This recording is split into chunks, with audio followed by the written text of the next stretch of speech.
Allow me to lend you some moonlight.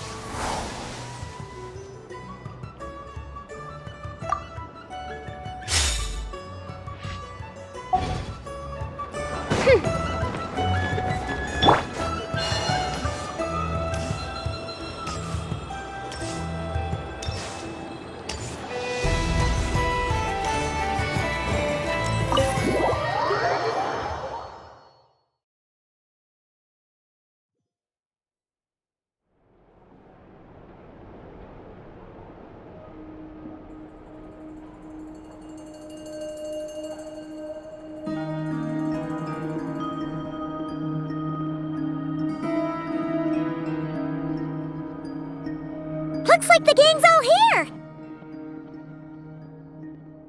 Yep, all ready. How about you two? Green and good to go? Paimon's ready!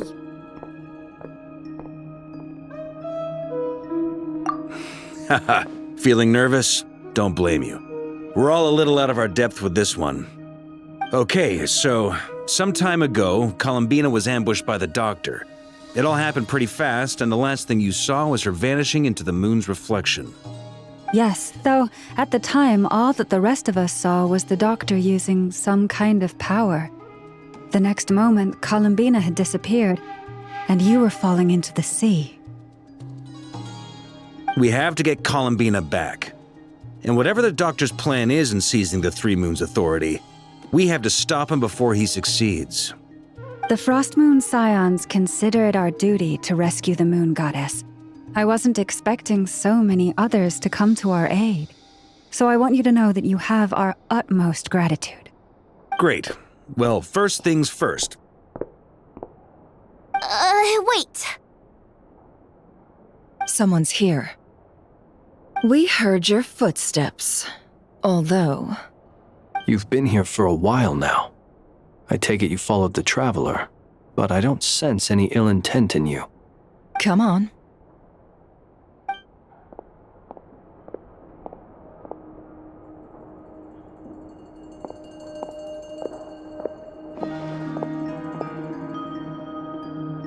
I figured it wouldn't take you long to notice me. I come bearing news from my lady, the Knave. Dottore went through the motions of returning to Snezhnaya, but it was obviously a facade. However, he has not returned to the Kuvaki Experimental Design Bureau, nor has he made an appearance in Nasha Town. Well, in that case, he'll be in his lab way up north. I always wondered why he applied for his own private pad. He was planning this all along. Tell them that Sandrone and I will go on ahead. If they still intend to pursue this matter, they should meet us at the research center in the northern tip of Nod-Krai. Nice of Columbina's two best friends to think of us. We appreciate the heads up.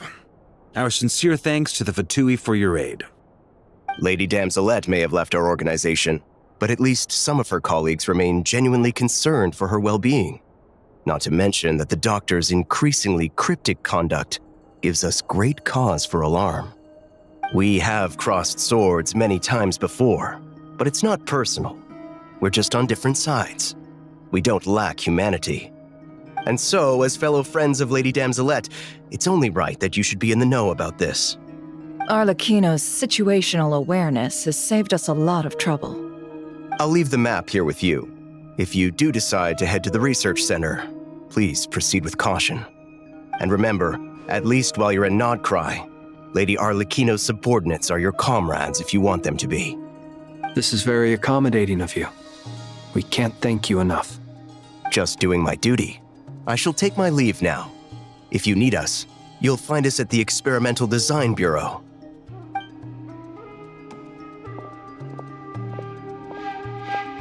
So, the Doctors left the Experimental Design Bureau and headed to some research center up north. Marionette seems to think he's been planning this for a long time. But when did it start? Before he even arrived in Nod-Krai?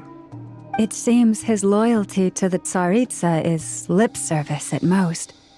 Behind the scenes, he may even be working against her. Whatever his motives, we know that he's decisive and incredibly ruthless. Facing him unprepared would be a recipe for disaster.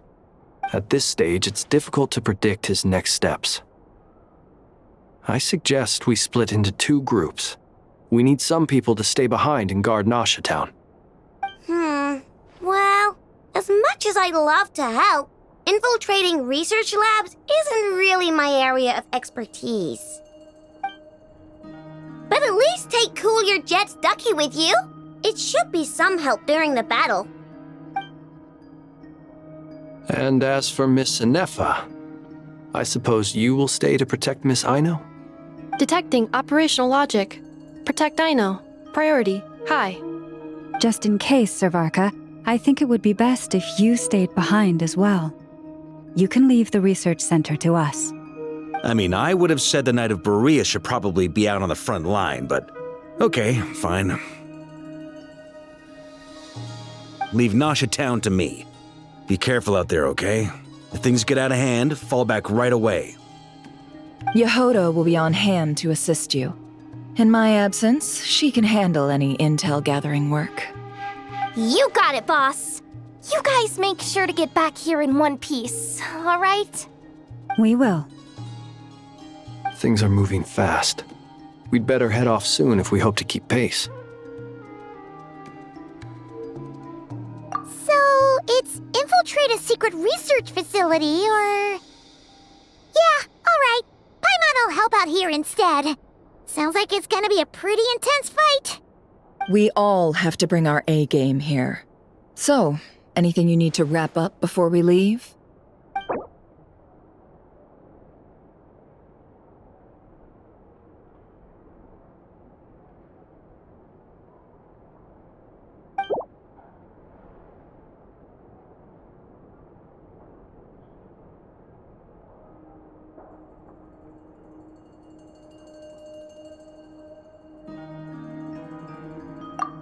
You'd better get going. Very well.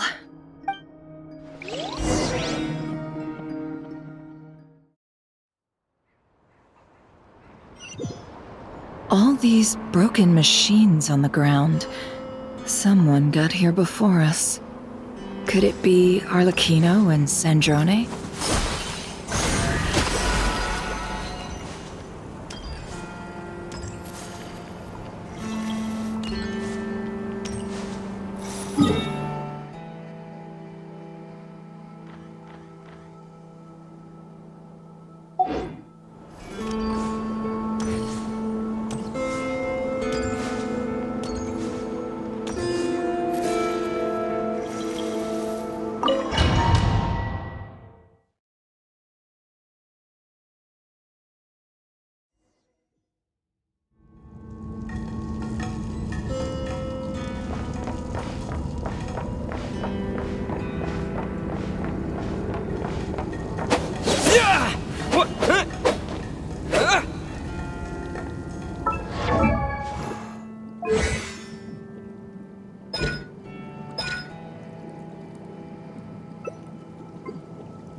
That's quite a welcome party. Observe. The long sleep beckons.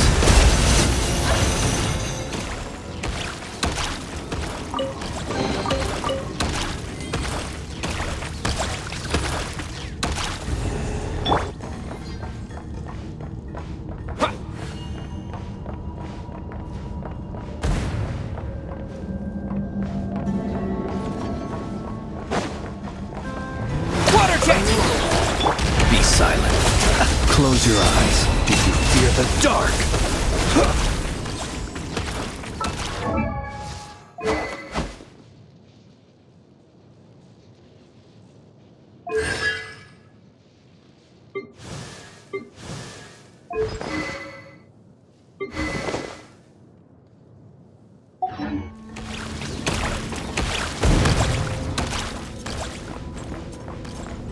Get back! I said get back! Do you hear me? Why isn't it working? No! Don't come any closer! Don't! Ah!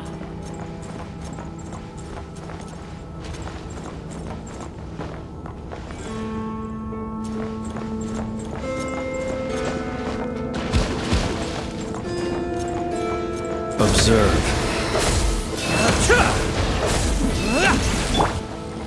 Wipe out!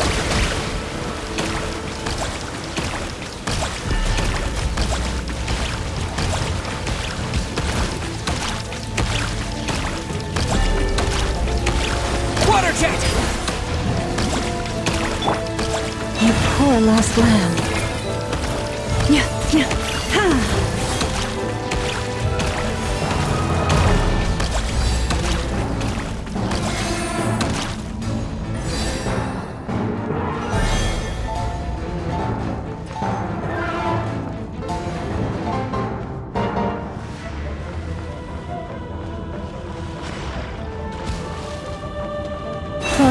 Protect us. With one heart, we pray. It all adds up.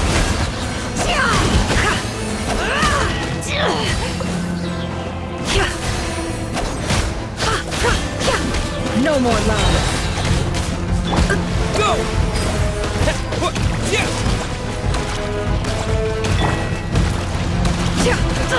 Absurd.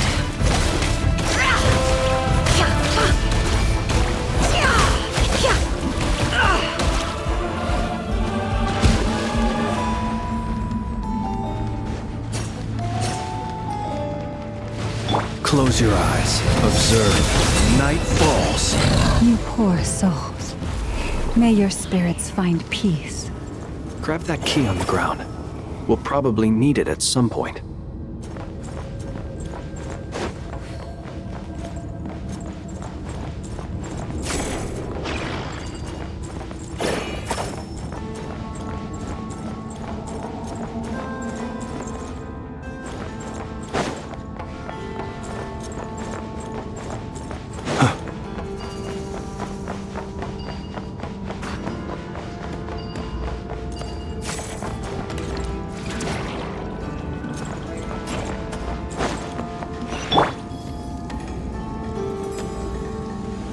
Watch out!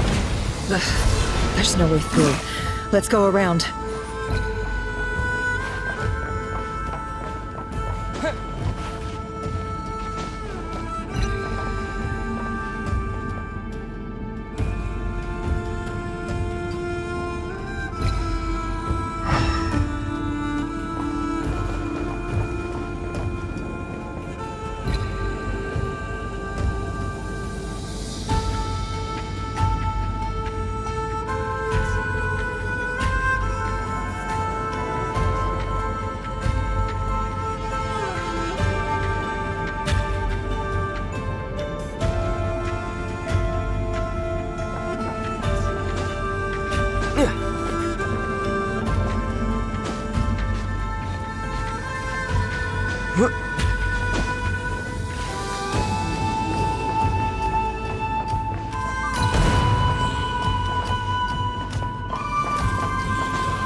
What the?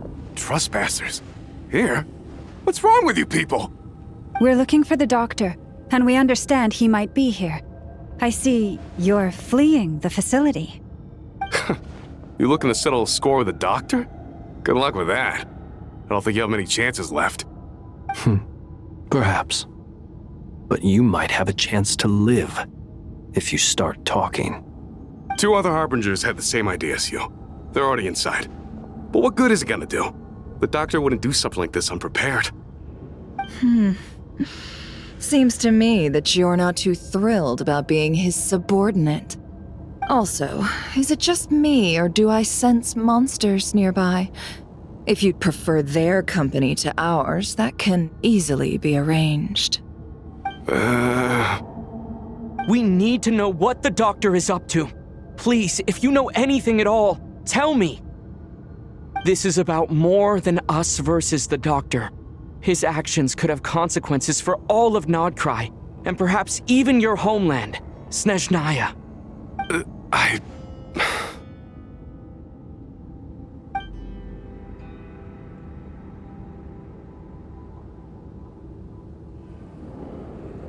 He's building something. Ambitious doesn't even begin to describe it. Feels like this could be the big one. God knows how long he's been planning it. A while back, he told us he'd be returning to Snezhnaya. We weren't expecting him back so soon. This time he brought some gemstones with him, or something. 2 of them. The moon marrow spheres. He stole them from their rightful owner, Columbina. Oh, Lady Damselet? Last I heard, she left the Fatui. Before she went, she told us she'd finished what Her Majesty asked of her, and wished to focus on some personal matters. I remember thinking that leaving us might not be the best choice. I mean, I always looked up to the captain the most, and... Back when this all started, the higher-ups dispatched 3 units to Nod-Krai to execute their plan. They were led by the Doctor, Marionette, and the Damselet, respectively. I was a part of the Damselet's unit to begin with. She never really interacted with us much. In fact, she seemed sort of detached from everything. Not because she was distracted, just felt like she was indifferent to the world around her. Like she had no stake in anything that happened. She always seemed like she was staring off into the distance. Almost as if she didn't see anything worth living for in the present, so she had to look further afield. That's right. She always used to stare up at the sky. The doctor used to stand nearby and watch her. Apparently they got along well at first, but somewhere along the way, she grew wary of him, started avoiding him as much as possible. After she left, everyone in our unit merged with the doctors. He's similarly indifferent to the world, except when it comes to the moons. He seems to have big plans for them. Right now, obtaining the 3 moons is his #1 priority. He even said if he can only get his hands on 2 of them, he'll create a 3rd one himself. How would he create an artificial moon marrow? Maybe the knowledge he gained from the Hyperborean phantoms has something to do with it. Thank you for cooperating. We appreciate the level of detail. I get the sense that you'd serve under Columbina again if you had the chance. Would that be fair? No, she's no longer a Harbinger. As a member of the Fatui, my loyalty will always belong to the Tsaritsa. I'm only telling you all this because I don't completely trust the Doctor. His actions do not align with the goals that first brought us to Nod-Krai. I understand. We'll do everything within our power to stop him. The Knaves unit is based at the Kuvaki Experimental Design Bureau. Maybe you can seek refuge with them. Well, now we know what's going on here. Artificial moon marrow. He's likely well on the way to completing it. Dottore's technological capabilities are far more advanced than I thought. I fear this could get ugly. Everyone, prepare yourselves.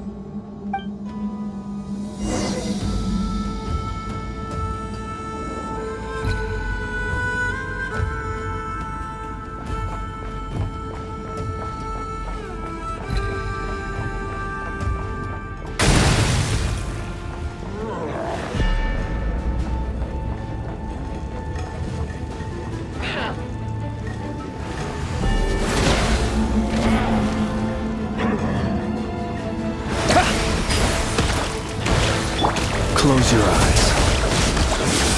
Observe to dust.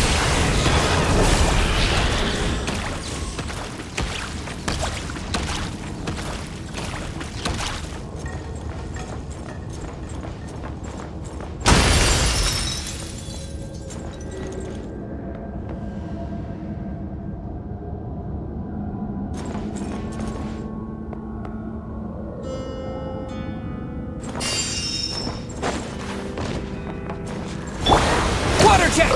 Bombs away! Close your eyes. Be silent. Night falls. Close your eyes. Night falls.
Welcome, one and all. I've been expecting you. I hope my humble research facility is to your liking. Yeah, we really appreciated fighting our way in through a horde of monsters. The gall! You expect us to believe you've just been patiently waiting for us? Of course I have. Should I be worried about something? Everything seems to be going quite smoothly so far, and you've shown up right on schedule. First Sandrone and Arlecchino, now you. Ah, quite a surfeit of guests I've had today.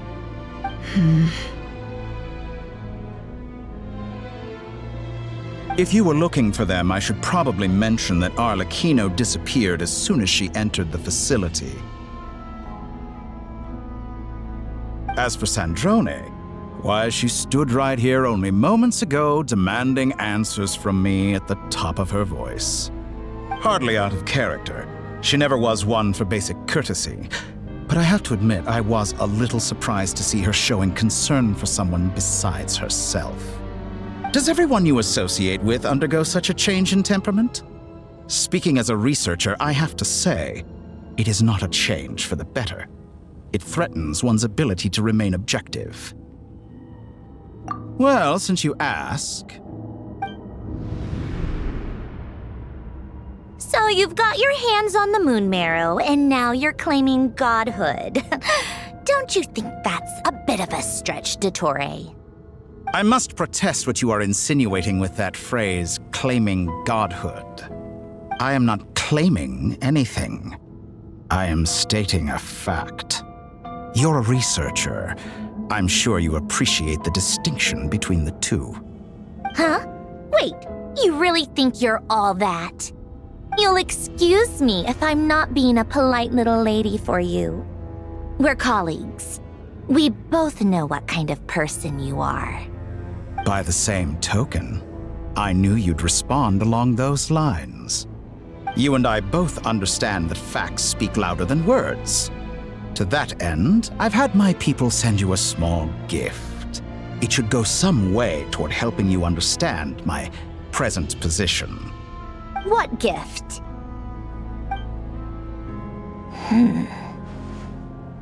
Where have all your troops gone? Who knows? Perhaps they are already marching toward a new world, following in the footsteps of an unknown god. As vulgar and arrogant as you may be, dear Sandrone, I have no intention of taking out my displeasure on your subordinates. They will enjoy equal rights to my own. You sent your people to the Experimental Design Bureau? That's a Tsaritsa's property. Yes, and I am very mindful of Her Majesty's instructions.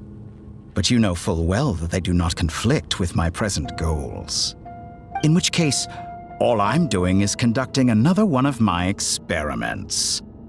Is there a problem with that? Now then, you have a judgment call to make. Am I simply lying to stall you?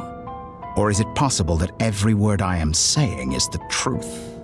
In which case, your subordinates really are in danger. So now you've turned on fellow Fatui soldiers. You're completely insane. I have set a new rule for myself. Each person gets one chance. Naturally, that includes you, Sandrone. If you wish to leave, I won't stop you. We are colleagues, after all. Scumbag!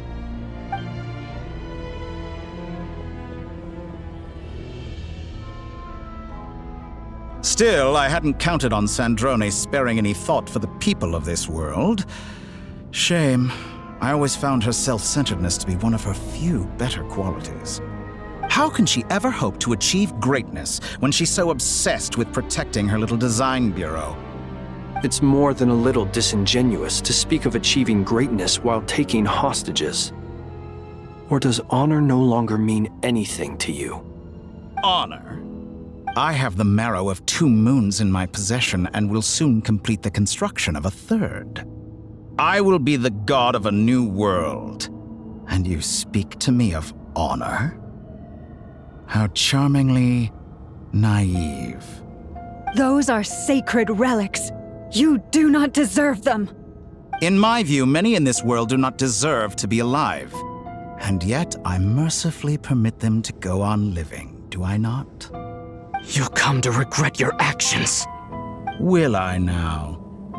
Let's see if you can make me.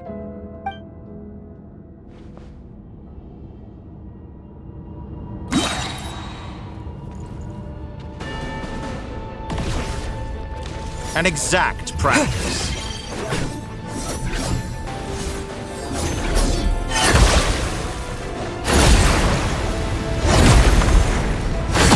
Target acquired.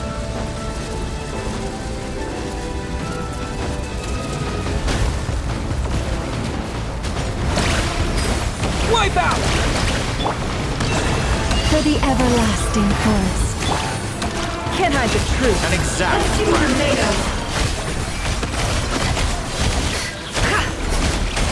Within.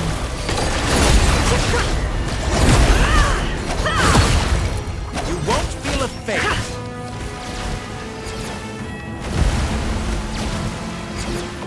Arlecchino!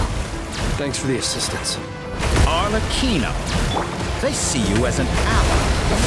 What a farce. You're clearly here to destroy my research, not me. I'd say your research is more valuable than your life. Am I wrong? Shatter like a reflection.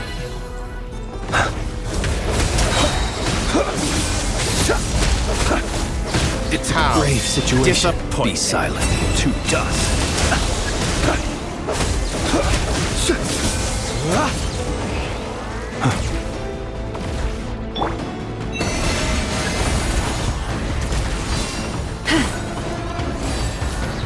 Is this all it takes to tire?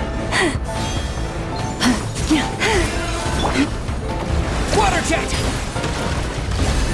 Observe. Your actions betray your fear. Night falls. You won't feel a thing. Observe. Night falls. How's this?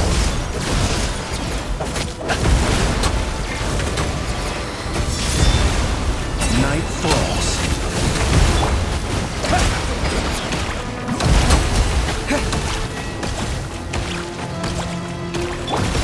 Branches a song. With one heart, we pray. Transfixed!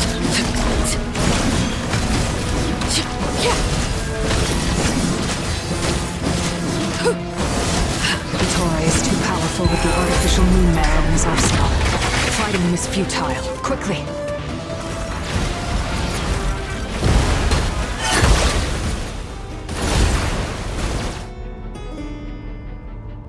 Let's go. I've always thought it is wiser to flee than surrender.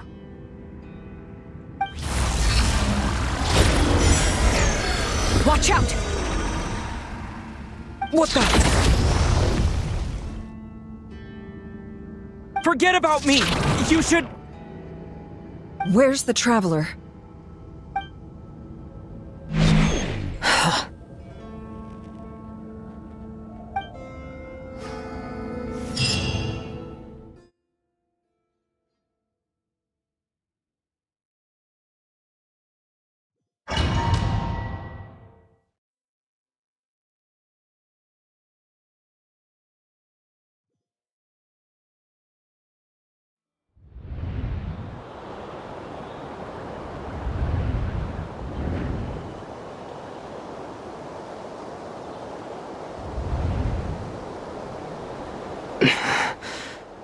What just happened? Nasha Town? How did I get here? Strange. I remember being trapped by Dottore during the battle. And now all of a sudden, I'm here. Something weird is going on. I guess I'll start by exploring the area. Traveler? What brings you here at this hour? Huh? What are you in the mood for today? A hot dog? Or something else? We've got some special discounts at the moment. Want to see the menu? Sorry, I'm not hungry right now. Ah. Well, feel free to take a seat for now. Let me know if you change your mind. Everyone seems to be acting normal. Am I just overthinking? Oh, darling, look who it is. One of our regular customers. Get the Traveler something to eat, would you, dear? Wait, why is he talking like that? Well, I'd love to, but can't serve a customer unless they order something. Anyway, I take it your business is wrapped up? Yes, thankfully. It was a long trip, and it's left me feeling pretty exhausted. But the upshot is, I won't have to leave again for a good while. We can have some quality time to ourselves. Wait, these two are a couple? I see some kids around too. I didn't know they had a family. Hey there! I haven't seen you in ages! What's keeping you so busy? I've been looking forward to playing with you again. You forgot already? You're silly. Daddy brought you over to our house recently. We had some snacks together. What is she talking about? We've had a lot of customers over the last few days, so we've been real busy. And like my mom always says, some people are more than just customers. They're friends. Oh, another customer's arrived. I better go see what they want. This is all wrong. I never once heard the owner of this restaurant talk about their family. It certainly isn't a family-run business. And that child? I don't recognize her at all.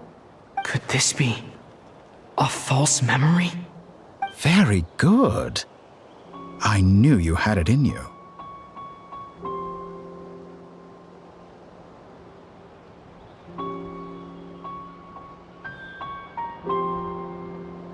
Aren't you going to try the house special? When did he show up? No. None of this is real. You don't seem to like it here. That's fine. We can change venues.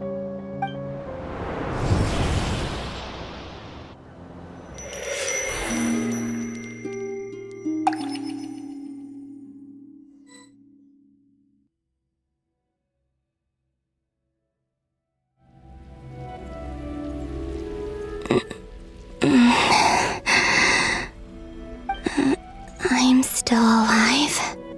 Where is this place? It took all my strength to open the moon gate, and then I leapt into it. So this is the moon's reflection?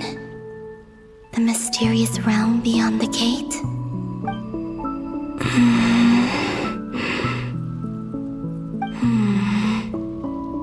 I can't sense anything. I guess I could try opening the gate once more.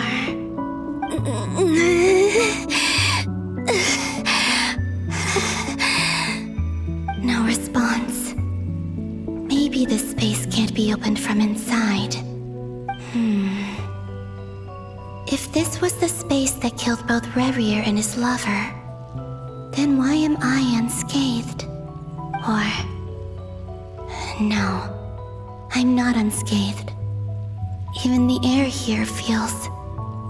frozen in place. There is nothing here with which I can restore my power. I should conserve my strength and proceed with caution.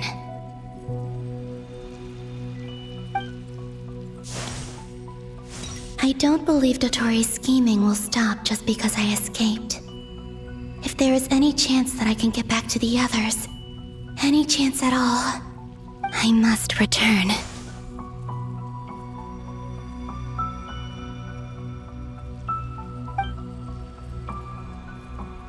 Emptiness, silence. What is this place? Or maybe the real question is, what is it for? What's this? Looks like it responds to my power.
Is it some sort of guide? And why does it feel so familiar? I might as well follow it.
Where does this lead?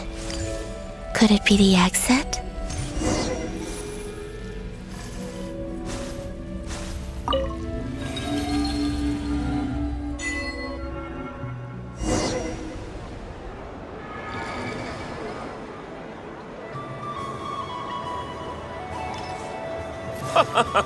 Welcome home, Moon Goddess.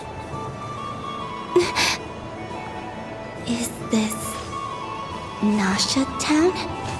But isn't Moonbriar Night over already?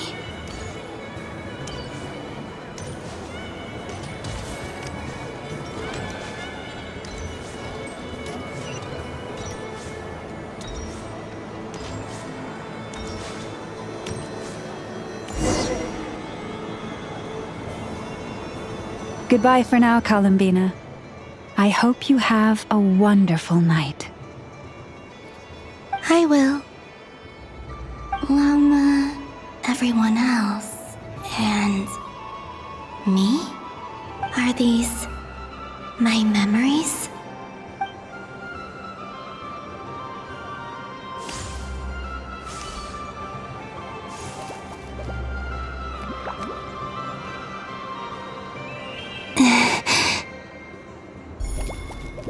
I can't touch them.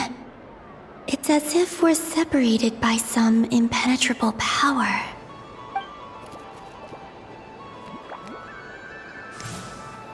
Over here! Over here!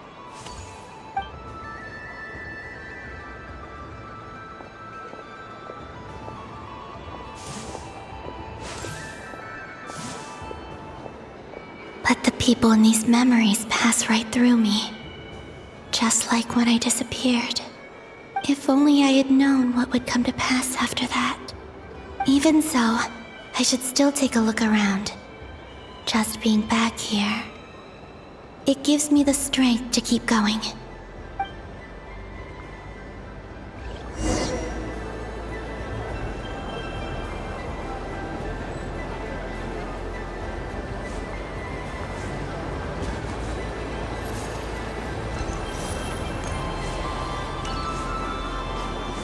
Welcome home, Moon Goddess. Oh, you're the genuine article. Alice was right. This moon prayer night was worth watching after all. Oh, yes. That was the fortune-telling stall run by Barbeloth from the Hexen Circle.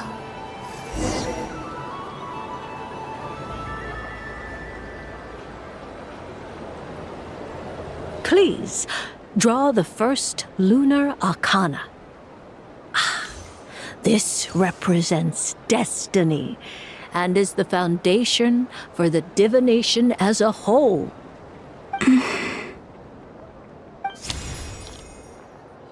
My destiny. I believe the card I drew was the moon. Now that I think about it, Barbeloth's divination was absolutely right. It's almost time to draw the last card. The one that represents the future.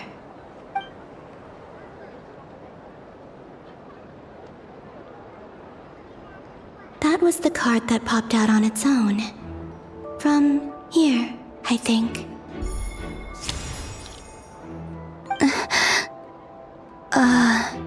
Kuvaki Pulse? What? Fascinating. I've never encountered this before in my role as a diviner. What's going on? Did that card leave the deck? Because of my influence? All I did was try to touch it, and then... Maybe this memory space is not untouchable after all. Are there weak points in the barrier? Or... is it possible that there's more to this space than my memories alone? This card is death. I need to get to the bottom of this. I'll try touching something else.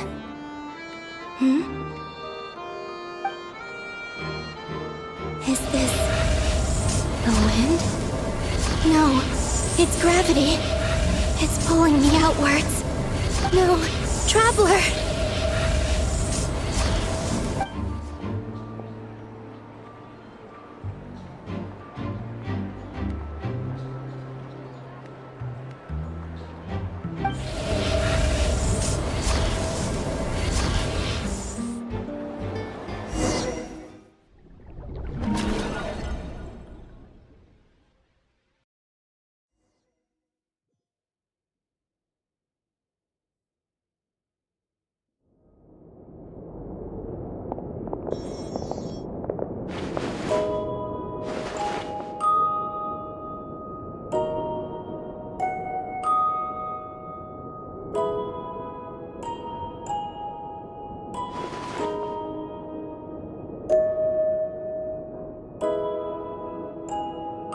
Haimon, listen to me. From the bottom of our hearts, we are so sorry. We completely understand how you must feel. The Traveler is trapped, and we all feel responsible for it. Don't say that! Paimon's not a little kid! You didn't leave him behind on purpose! There was nothing you could do! But... He's all alone in there! What if something happens to him? What are we gonna do then? We've barely spent any time apart since we met. Is he gonna... die? We must find a way to rescue him. We were all involved in the operation where he was captured, and we do not abandon our comrades. That being said, it won't be easy. Through conversation with the others on our return, we've arrived at a basic idea of what we're up against. Dottore's lab has clearly been in operation for a lot longer than we realized. We found many monster samples stored there. In all likelihood, they were materials he used to research his latest technology. We also know that through his contact with the phantoms of Hyperborea, he gained knowledge about the moons and certain Hyperborean technologies. Using this knowledge, he then fashioned an artificial moon marrow to serve as a replacement for the frost moon beyond the sky. Unlike Columbina, Dottore is not being rejected by Teyvat. And even with 2 of the 3 moon marrows, his power far exceeds all of ours combined. Once his 3rd moon marrow is complete, Dottore will have completely seized the authority of the 3 moons. Teyvat's most primordial powers will then be in his grasp. Does that mean... I'm afraid so. No one could have predicted this level of insanity, not even from Dottore. And unfortunately, his insanity is coupled with an intellect and ambition that not even his peers in the Fatui can match. This is dire. Sounds like the world is done for. The 3 moons' authority can influence the very fabric of time and space. I dare not imagine what a monster like him would do with that kind of power. The trouble's already begun, I'm afraid. On our way back, we discovered that part of Nod-Krai is being enveloped by an unknown energy. We cannot ascertain what is happening inside. I'm convinced this is Dottore's doing.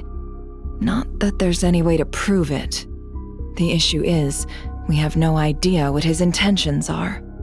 The only thing more frustrating than facing down evil is knowing that it will surely come, but not knowing when. The Doctor is guilty of numerous crimes at Mondstadt as well. One of our knights, well, former knights, his father was murdered by Dottore. His ideology and methodology are a danger to everything in his path, from individuals to entire nations. He does not feel guilt, even when he acts against his own people. He doesn't see them as his own people, that's why. People like him see everyone else as beneath them. Right. He views other people only in terms of how they can benefit him. That's the basis of all his social connections. Granted, he's hardly the only harbinger to pursue their own interests. We all do. And Her Majesty is gracious enough to permit it. Still, her mercy has its limits.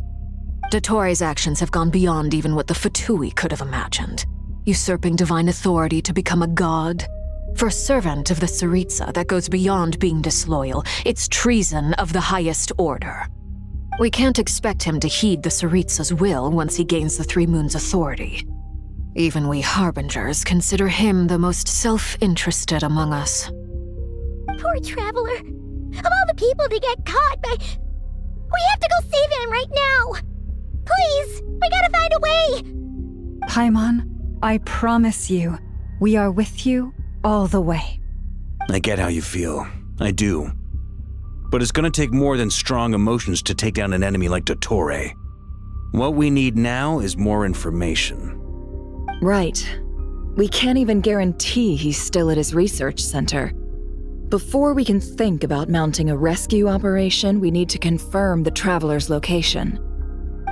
I'll find a way. Paimon knows, but... She's so scared. If anything happens to the Traveler, he might be the strongest person Paimon knows, but he's still human. He feels pain and bleeds just like anyone else. Then think things through before you stick your neck out. Unless you want to lose your head. Sandrone. Miss Sandrone, you're okay? Put the stuff over there, and be gentle with it. Am I okay? As you can see, I've had to move my whole livelihood out of the Experimental Design Bureau. It's been swallowed up by Dottore's energy field. If I'd left it any longer, I probably would have gotten stuck there. Ugh, Dottore always goes a little loco when he finds a shiny new toy. Not that he'd ever admit that. But this time, he's gone full psycho.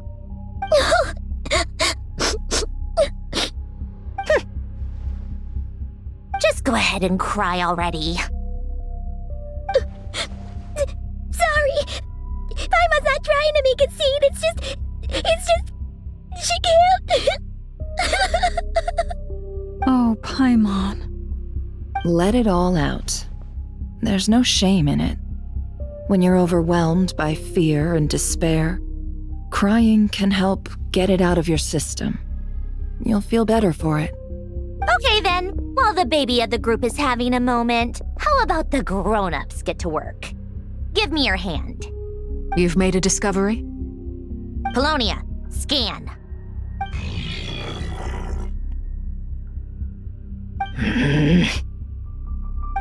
You, hand, now. Oh, I thought you'd never ask, my lady.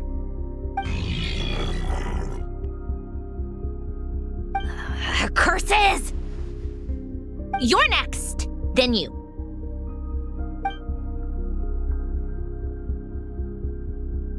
Dottore, you son of a... He's done something to us! Everyone who entered his research center has been implanted with some sort of curse. I don't feel anything unusual at the moment. Does that mean it hasn't activated yet? Is there a way to figure out its purpose and what might trigger it? My best guess is Dottore created it using the Moon Goddess's powers. 1 second, analyzing. Ugh! That friggin' maniac! So, what twisted game is he playing this time? The moment I analyzed the energy composition, some encrypted text appeared in my mind's eye.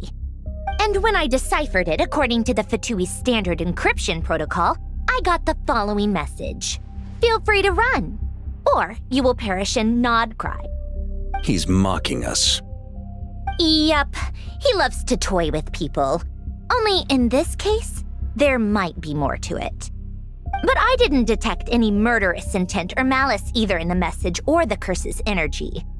As if this is him at his least malicious. Or perhaps all people are cowards in his eyes. Maybe he thinks the threat alone will be effective. What a despicable person. And he has the Traveler in his grasp.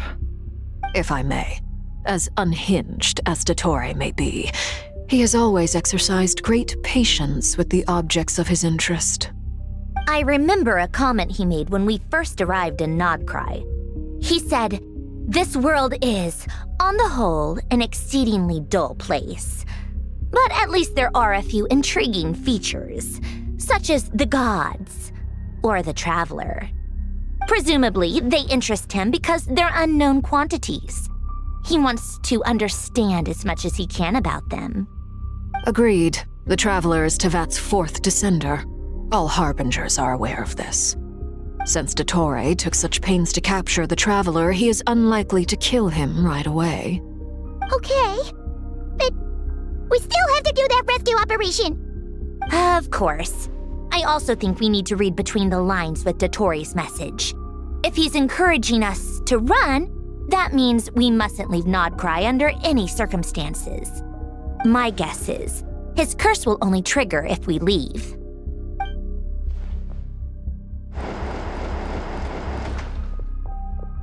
We've discovered multiple energy fields. Albedo is still attempting to analyze their structure. He told me to report back first. Each field is slowly growing, swallowing up more of the surrounding area in the process. And the pace of their expansion has increased since we first examined them. He's probably trying to swallow Nod-Krai whole. His nefarious ambition knows no bounds. If this continues, the whole of Teyvat will be in trouble, not just Nod-Krai. The loss of Columbina could not have come at a worse time. Do we think she's truly gone for good? She entered the space beyond the Moon Gate, knowing what became of Rerir and Thelindis. I'm sorry, but I fear the odds aren't good. Don't be ridiculous. If I know her, she's busy finding a way back as we speak just so she can annoy me. She isn't dead. Whatever has become of her, the fact remains that we are two comrades short on the eve of a decisive battle. We need to find out the Traveler's location, but there is also other work to be done. Agreed. Whatever Dottore planning, we have to get the local populace somewhere safe. So, as well as a rescue mission, we have to organize a mass evacuation at the same time. It would be best if someone could approach leaders of neighboring nations and negotiate emergency asylum for Nod-Krai's inhabitants. Can anyone handle that? Snezhnaya is one option. I'll see what I can do. This would be so much easier if the Traveler was here. No! Stop thinking like that, Paimon. Paimon will join you. She's pretty well connected thanks to the Traveler. Maybe it'll come in handy. Either way, that's what the Traveler would do if he was here.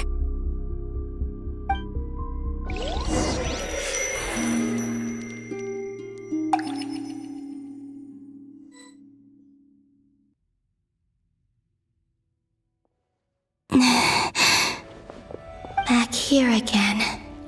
That gravitational force that pulled me back. Is this where it came from? When I saw that memory of Moon Prayer Night, I think I influenced reality. Was it just a coincidence? Or if only I could have sent the others some kind of warning on Moon Prayer Night. Maybe we could have stopped Dottore. I feel so heavy.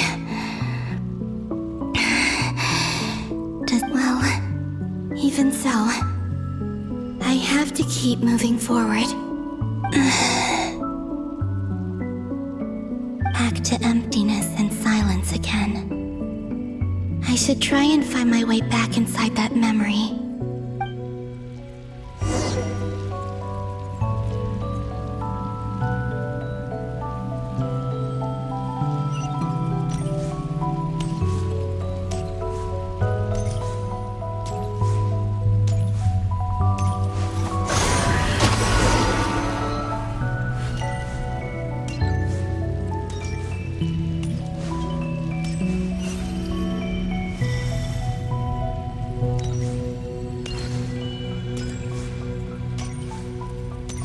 Entrance from last time isn't showing up. What am I missing?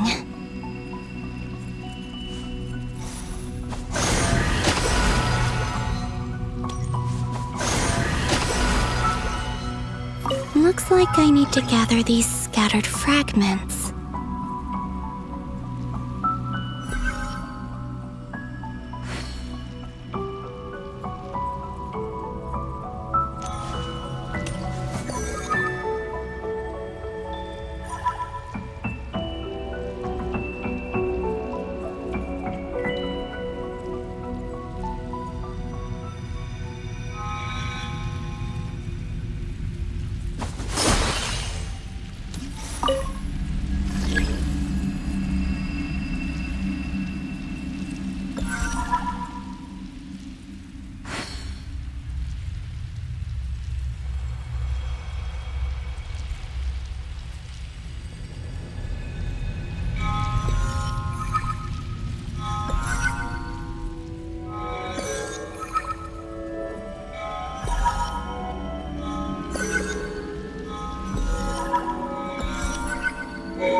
It worked!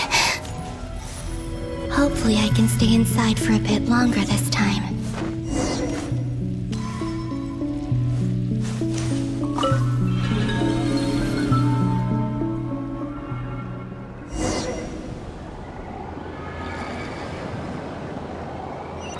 Ad Astra Abyssosque. Welcome to the Adventurers Guild.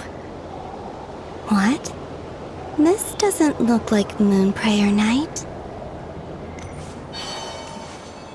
Extra, extra! Latest issue of the Nasha Express! I don't think I've ever been here. Maybe this space isn't comprised of my memories after all. There aren't any festive decorations around. Is this Nasha Town after Moon Prayer Night ended? Did Dotori's plan not affect the town? Or is no one aware of what happened because he used the Three Moons' authority?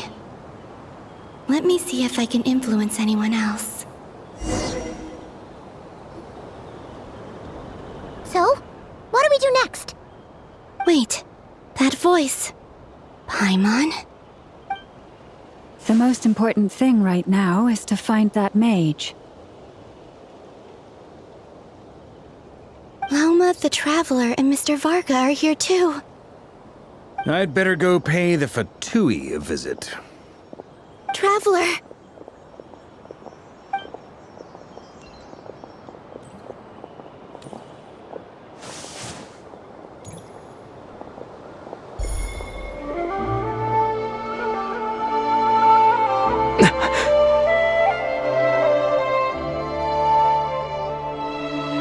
Columbina? I made contact. It's me, Columbina. Huh?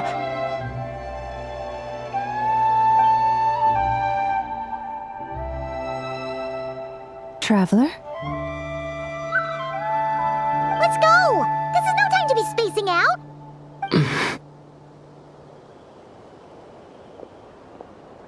Huh? Wait a moment. This has happened before. Huh? This is what happened when I disappeared. I stood right over there, thinking that no one would ever find me again.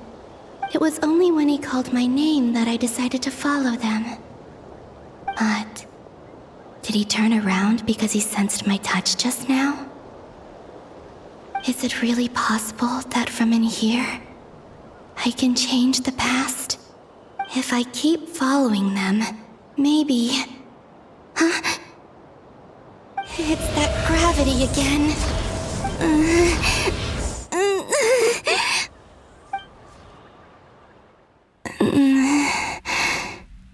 Every time I influence reality within that space, this force intervenes and pulls me back. It's as if it's trying to stop me from leaving.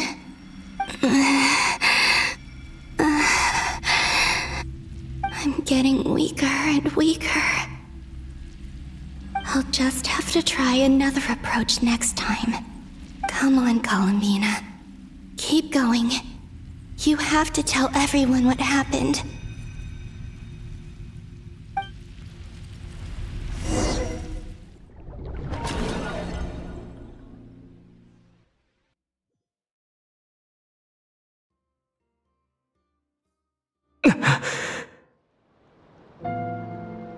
Suddenly, I've been plunged into darkness. Alone. It feels strange. As if something has grabbed hold of me. Is Torre now powerful enough to interfere with space itself? Look at you, standing so still in total silence. I almost didn't recognize you. Hello there, traveler. He seems to be in a good mood. Wait, what's that behind him? Ah, so you noticed. This is the completed Trilune. 2 primordial moon marrows and 1 artificial specimen. You are wary of it. Good. Maintain that reverence. You performed well in that recent battle. Brave and reckless as always. Courage is the sign of a true hero, and impulsiveness is the hallmark of those who strive to advance. I say this not to belittle you, Most creatures are far more timid by comparison. 3 moon marrows? Does that mean the artificial one is now complete too? Well spotted. What do you think? For a replica I built myself, I dare say it looks the part. Dottore, are you planting illusions in my mind? I have no interest in fooling your eyes. On the contrary, I hope to show you the true essence of all that you see before you. Is this not a beautiful city? People live in peace and find joy in their work. The streets are safe. People can even leave their doors unlocked at night. You might say it is the Elysium everyone dreams of. All available data indicates your values and worldview conform with the mainstream.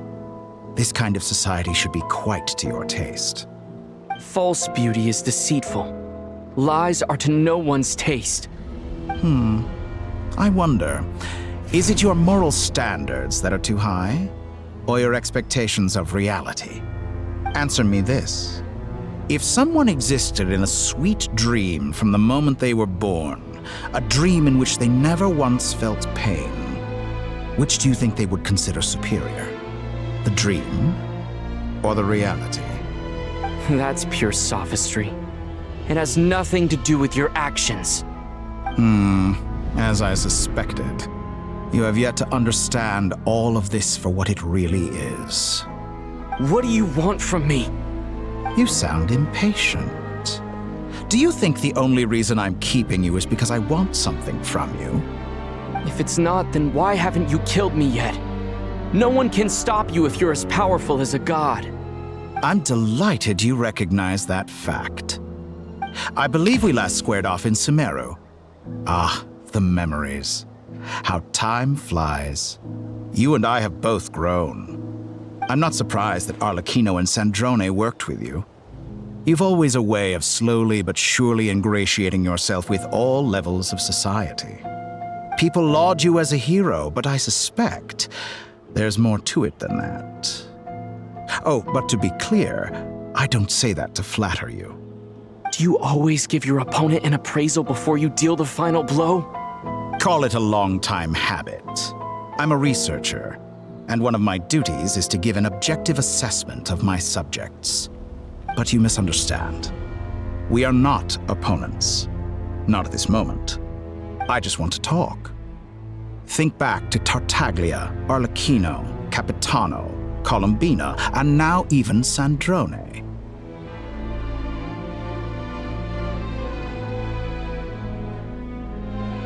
You've worked with each of them in the past. I believe you can work with me as well. What makes you so sure? Well, why not? Should the good associate only with the good and the bad befriend only the bad? I like to think we could have a more mature relationship than that. Surely you don't think all your relationships are grounded in friendship or shared ideals? People come together because it benefits them to do so. If you think of the people you admire, you must surely admit that they have provided some benefit to you. Morality, ambition, dreams. People have plenty of words to embellish the nature of their relationships. But once you break free from those ethical frameworks, you will see that the only thing connecting the two of you is mutual benefit. And that is what I'd like to talk to you about. We're finally getting into it. He's probably been planning to kidnap me for a long time now. But for what exactly? He has the authority of all 3 moons. I won't be able to gain the upper hand in a fight.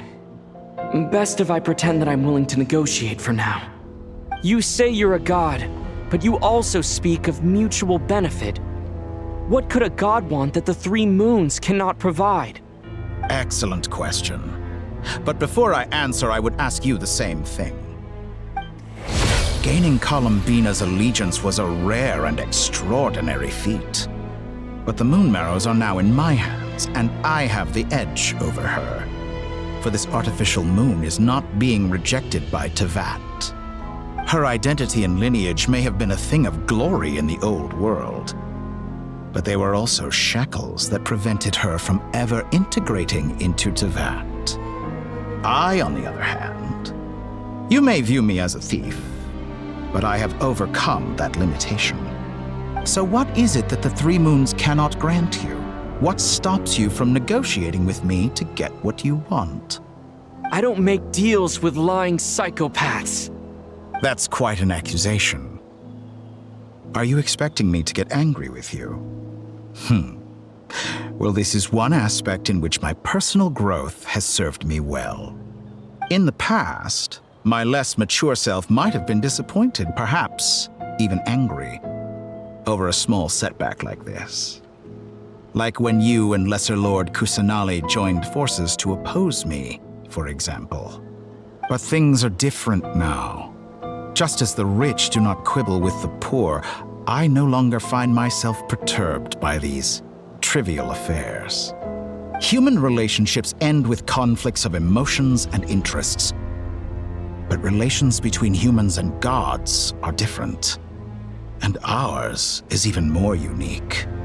I have ascended to the highest heights and laid claim to unprecedented horizons.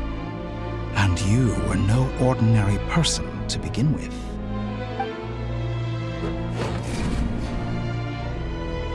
Allow me to show you the world, Descender.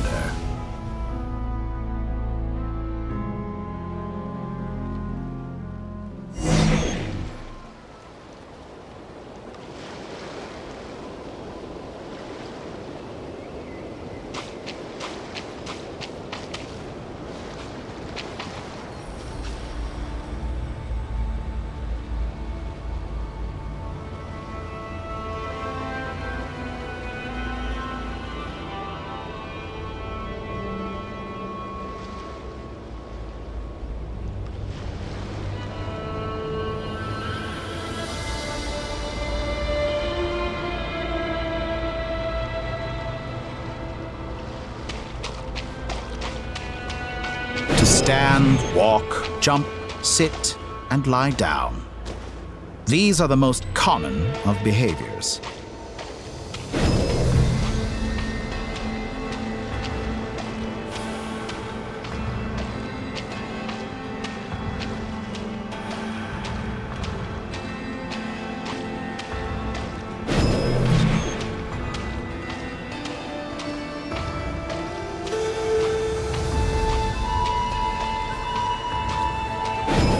Have you ever wondered why we were born following such laws? Who stipulated that we could not fly instead of walk?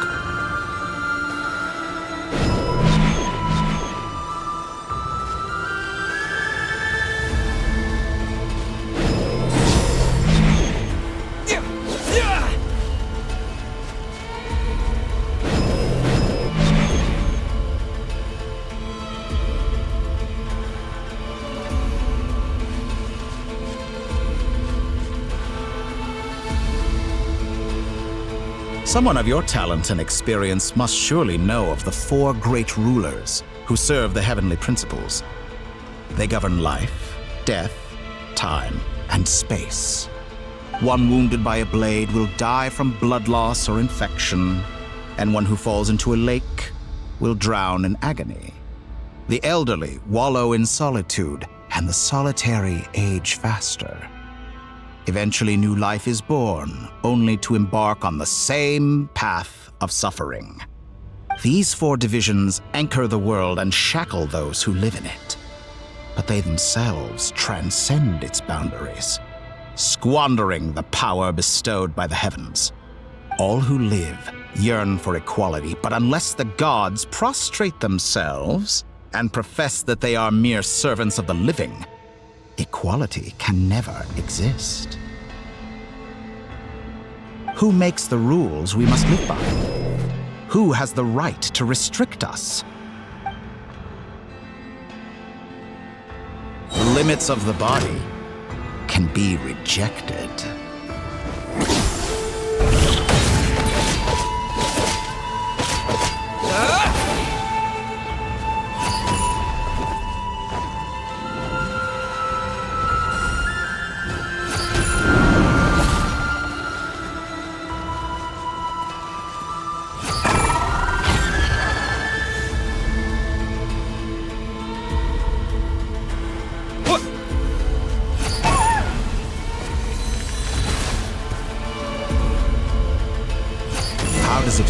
to be among those with absolute power.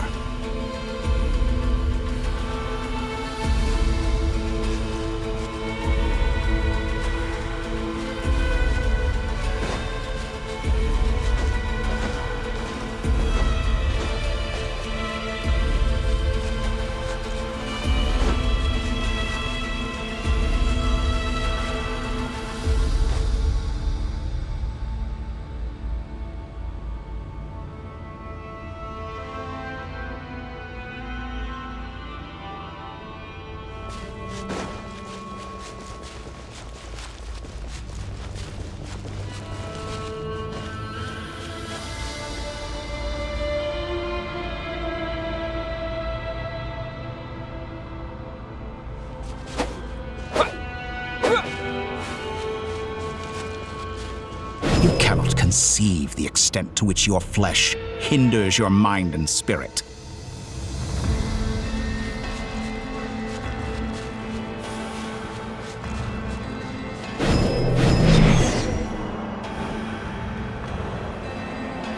Only by discarding our useless, primitive eyes can we perceive a new world.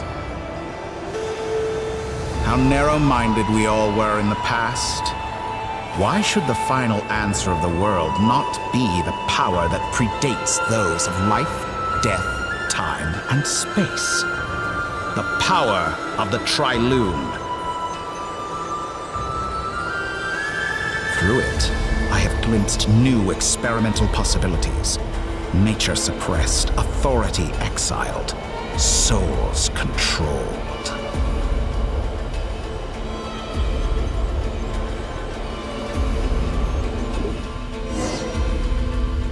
You know, I heard recently that a group of critics reviewed countless stories and drew an interesting conclusion.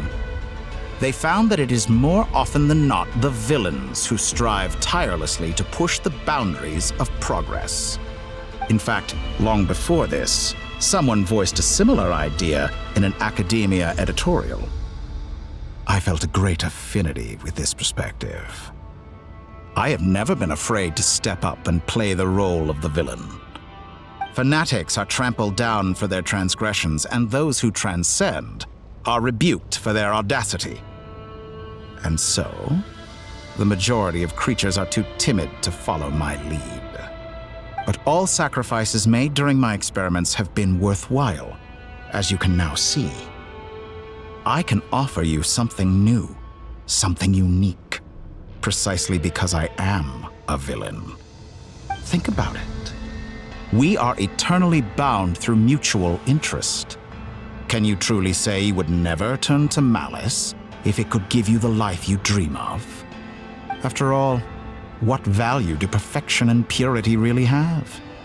They are fragile and feeble things, utterly tedious. I say, better to be governed by a flawed humanity than a gnosis. The true seeker of knowledge is the villain who undergoes countless tribulations in pursuit of their goal. I'm sure many people have told you that you're different. Because I'm a descender? Exactly. Very clever. But what has that got to do with you? I do not conceal my wicked deeds, my selfish desires, or my greed. A true researcher must act as I do if they are to understand and speak of the truth. And yet, a knowledge seeker like myself will inevitably grow tired of studying Tevat beyond a point. You have traveled to all corners of the world and met many people. Along the way, there have been moments when you were misunderstood or even became a wanted criminal. And all the while, you have spent your days doing some of the most mundane jobs in the world. You fight and toil, claim minuscule rewards from my friend Pantalone, then you fight some more, winning some battles and losing others as your search goes on. And this cycle continues, with no end in sight. Surely you must sometimes grow weary of being stuck in this same loop day after day. We're completely different. I embrace everything that life throws at me. I am engaged in every step of my journey. How does that make us different?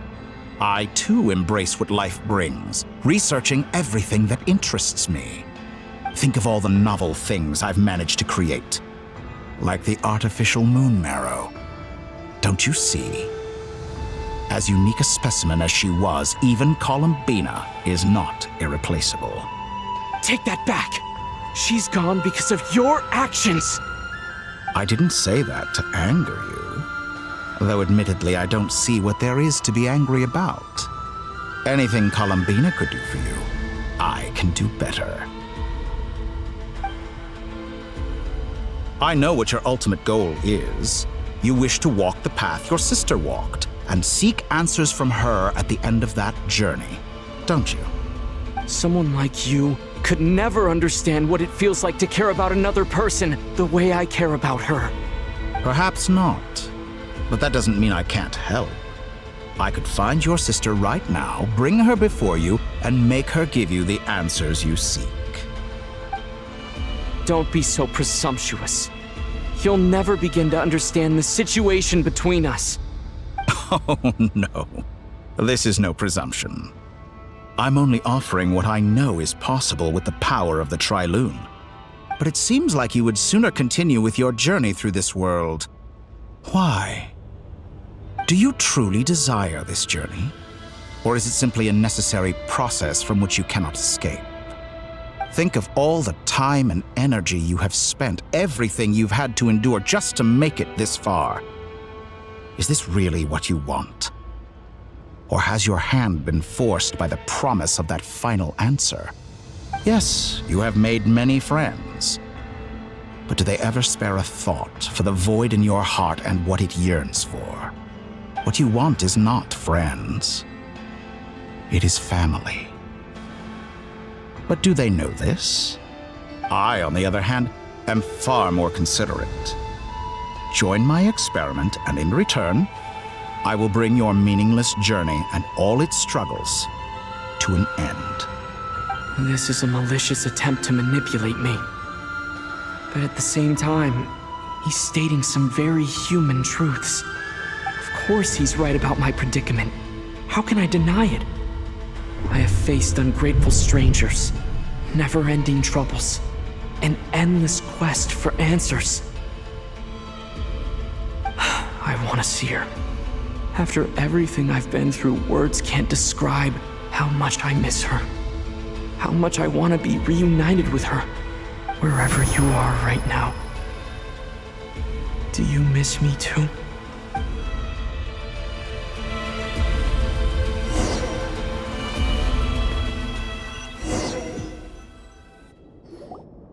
All right, everyone. Our next mission is clear. We need to contact all the major organizations, explain the situation to the public, and then begin the evacuation. The residents of Nod-Krai are quite dispersed. The two most populated areas are the Southern Isles and Pyramida. Miss Lauma, I will leave Hisi Island and Nasha Town in your hands. I will liaise with the Fatui and Pyramida. Agreed. We will reach out to Natlan and Snezhnaya. Anyone found north of the Experimental Design Bureau should follow the Fatui to Snezhnaya. As for those dwelling south of that line, I will ask the Voynich Guild to help persuade them to leave. Then I, Mr. Varka, and the Frostmoon Scions will escort them to Natlan. The Voynich Guild has dealings with the Curatorium of Secrets. I will send them a letter vouching for your credibility. Yehoda, you should help Lauma. This is too big of a task for one person. My wish has come true. You're willingly lending me your most capable employee for the day. Well, good for you if all this only takes a day. Of course, if it takes any longer, I'll be charging a fee. Boss, wait! Don't I get a say in this? Oh, I'm sorry. Something to add, Yehoda? Well, no one's more important to me than you, boss. And remember how Lauma healed your eyes after that big battle? I think that's worth at least 2 or 3 days' work for the Frostmoon Scions. Are you completely incapable of acting in your own self-interest? Or do you simply devalue your own labor? Are you sure you don't want to come with us? Who will see to our other work if we're all busy evacuating residents? Sandrone insists that Columbina is still alive, and we have a traveler to rescue. There's much to be done. But boss, I'm just worried that... Well, Nefer, I'll link up with you once my tasks are complete. What makes you think I'd need you to do that? I'll need it. And considering the way you approach certain matters, I think you'll be better off with me present. That's quite enough. Just focus on your work first. I bet we're in for an uphill battle here. But we can help out too. Inefa and I are gonna help Nasha Town's residents carry their stuff. Loading schedule. Store essential local research data and technology samples, then escort the people to Natlan. Understood. I will execute this to the best of my abilities. Great stuff. Thank you, ladies. I've contacted the Lightkeepers. A colleague of mine will join us shortly. I will persuade them to conduct a thorough search of the region to ensure that no civilians get left behind. As for me, I guess I'll be making an early return to Sumeru. I think it's important that someone informs the Dendro Archon of what's going on in Nod-Krai. Roger that. Someone should inform Mondstadt, too. Mr. Duran, can I trust you to handle that? I think you fly faster than any of us can run. As an added incentive, get there fast enough and I'll see about getting your gliding exam waived. Really? Ha! Mission accepted, sir! I intend to stay behind and help Miss Sandrone with her research. She has some alchemy-related questions that she'd like me to explore. She recognizes your expertise, then. I wish you a fruitful collaboration. Thank you. In truth, I was surprised to hear her express an interest in subject matter outside of machines. I believe she has been investigating some Fontanian technology recently. She made a point of bringing the relevant materials with her when she left the Experimental Design Bureau. She's sorting through everything in her room as we speak. I should mention that we have one other friend who isn't present. He hasn't made his position in all of this clear. But if we know anything about him, he's likely investigating on his own. Paimon's been very quiet today. But I know how close she and the Traveler are with the Natlanese. She should come with us to the border. Okay. Paimon will do her best. Make sure to heed Sandrone's warning. Many of us have been cursed by Dottore. As such, under no circumstances should anyone cross national borders. Remain within Nod-Krai. That aside, personally I have faith in Columbina. Things look grim, sure, but who knows how it'll play out. Same goes for rescuing the Traveler. Both of them are important allies and friends. We'll be counting on you to gather intel on them, Miss Nefer. Oh, wonderful. You're all here.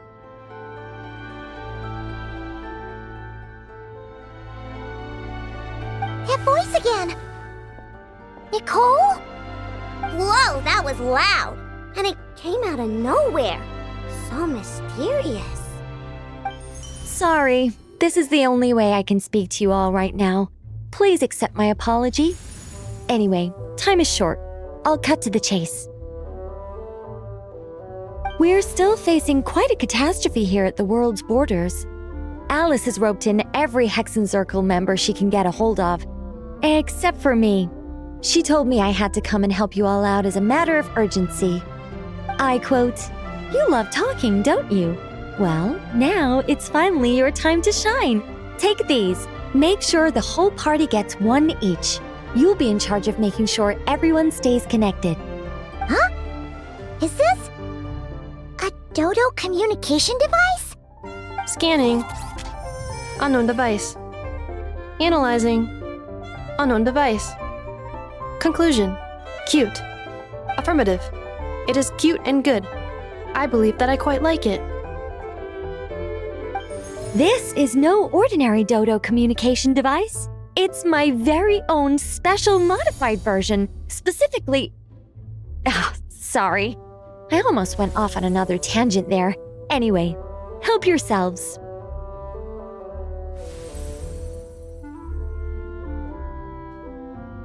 It will allow us to communicate over long distances within Nod-Krai. No more worrying about shuttling messages back and forth. What astounding technology. Am I right in assuming that it relies on your personal abilities to function, Miss Nicole? Yes, exactly. Right on cue, Albedo. I'd love to brag to you all about how it all works. But no, next time. Anyway, I'll be right with you all, serving as a communication hub. That's all from me. Head off as soon as you're ready. I'll be staying here to keep watch, and I'll be sending you my blessings.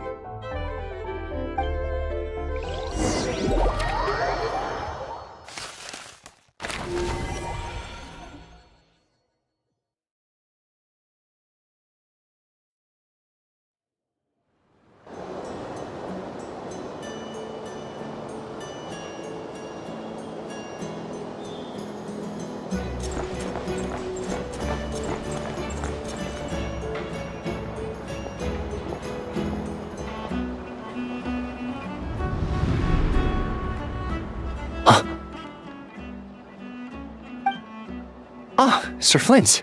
Perfect timing. I just arrived myself. You are most considerate, Master Ilua. But in fact, I know you have been sitting here for quite some time. If you saw me, why didn't you say something? I was curious to see how long you could sit still for. Also, shouldn't you have managed to sense me approaching? That would be a first. You always seem to appear out of thin air without making a peep. Also, how many times do I have to tell you not to address me as master? I don't qualify. I beg to differ. Why should a young man so well versed in social graces as yourself not be worthy of that title? Please, Lord Flint's... Sir Flint's. I'm begging you, don't flatter me into complacency like you do with everyone else. You understand me better than most. My newest acquaintances tell me I love complimenting others. What do you think? I think they don't understand why you do it. You just love puffing people up till they're a big, happy ball of hot air that floats away into the sky. In all sincerity, I can only hope that they bring good tidings when they come back down to Earth. Is the situation that bad? We just held a strategy meeting. Let me fill you in.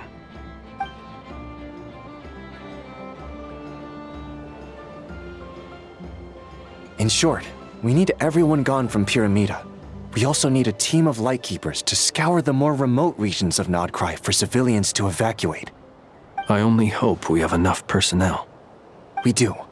Old Man Nikita will definitely help, and we can recall anyone out on patrol to focus on this instead. Good. I'm sure you and the others will make short work of this. Now, don't forget, once you've completed this task, make sure you and the rest of the team evacuate to either Snezhnaya or Natlan as well. Flint? If you've got something to say, Master Ilua, why not guess what I'm thinking right now?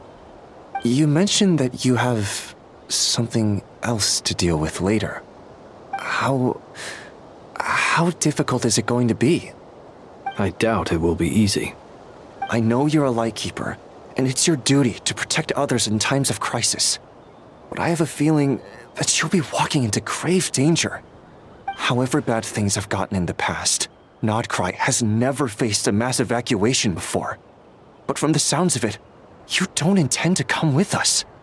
I don't mean to pry, and it's probably none of my business. But whatever it is you're intending, you don't have to go through with it, you know. I've been afflicted with some sort of curse, and I'm told it may well trigger if I set foot outside of Nod-Krai. As such, I cannot leave. I have to act, if for no other reason than to fight this curse. What? No. Why? Why would anyone want to curse you? There are plenty of people out there willing to trample over others in pursuit of their own goals. Frankly, Sir Flint, I am furious. You're making light of what is an incredibly serious situation. Indeed I am. And? And what? I told you, I'm furious about this. Nothing I can do about it, I'm afraid. Things happen, and we just have to deal with them. If you find yourself feeling angry, perhaps start by drinking a big glass of water. Hey, you mean you're completely unmoved by my anger? I'm devastated. Then allow me to express my sincerest regret. Come by the lighthouse sometime. We'll catch ourselves a few fish, have a little barbecue, play some cards, and bask in the sun. Maybe I need to spell this out. Lean in a little, Flint's. Oh my, this doesn't bode well. Word is that you were caught up in a real horror show recently. People were amazed that you returned safe and sound. They've been debating whether you're even human. I've returned safe and sound from plenty of crises. When you say people, do you mean other people? Or do you just mean you? Fine. I'll be frank. You're not human, are you? Heavens. Now that's a horrifying thought. You know what? Forget it. We'll revisit this once it's all over. A sound plan. Albeit a little ominous sounding. Just promise me you'll come back in one piece, all right? For you, Master Ilua. How could I refuse? Also, please pass my regards on to our colleagues. Tell them, thank you all for your assistance. Please put safety first as you proceed with the operation.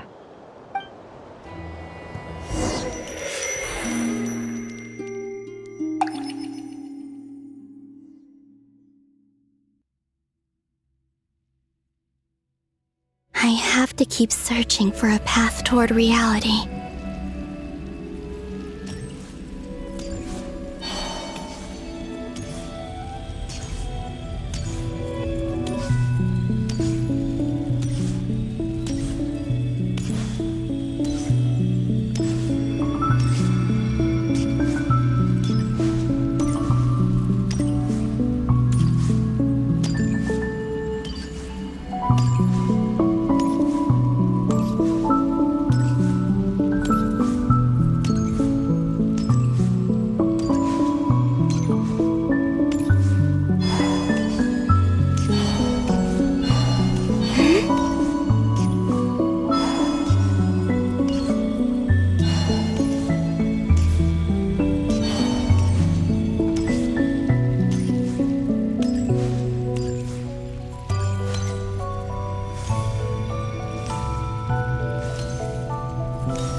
Should do it. The last 2 times I tried to influence reality in this space, it consumed a lot of Kuvaki. I'll try and be more careful this time. I need to leave key clues behind using less power. I hope everyone still remembers what I said on Moon Prayer Night.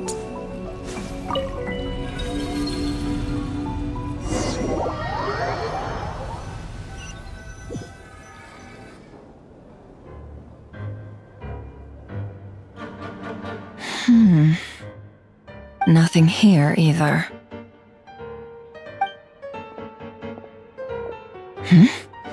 Flint's? Ah, Miss Nefer.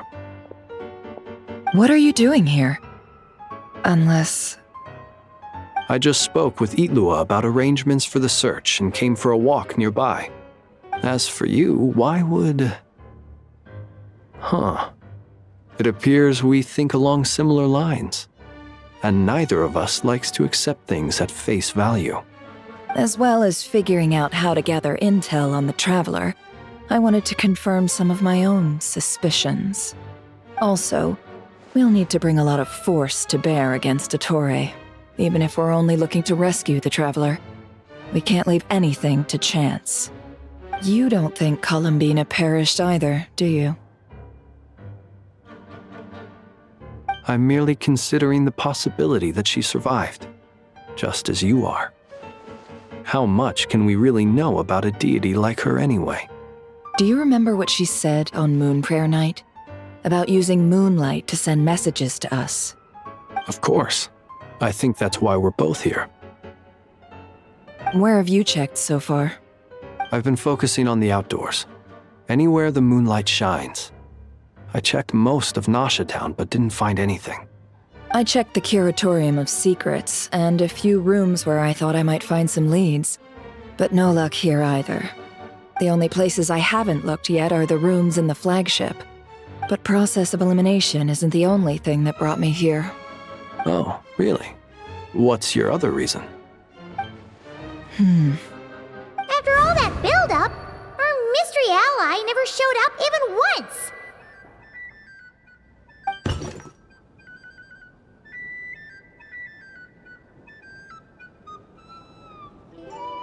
Huh? Am I imagining things?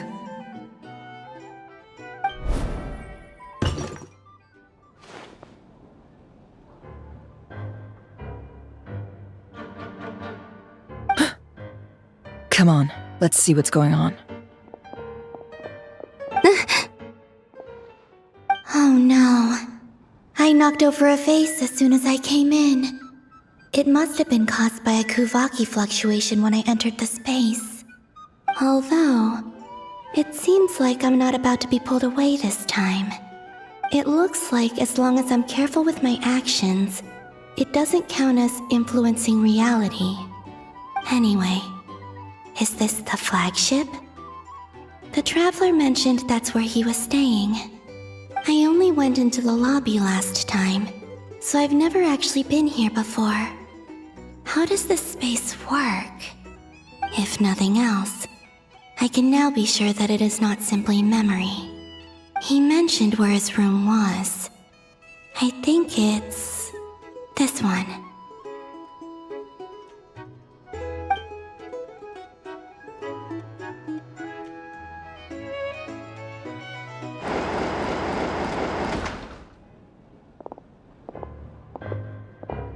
The door is closed. But if this is anything like when I disappeared, then maybe...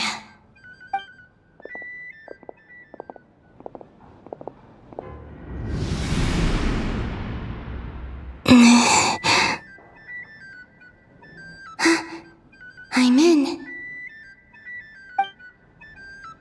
He and Paimon aren't here at the moment. I hope he's okay.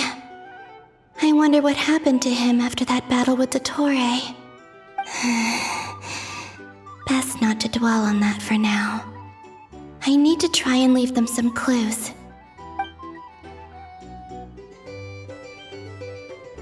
Please, Traveler. I really hope you find this.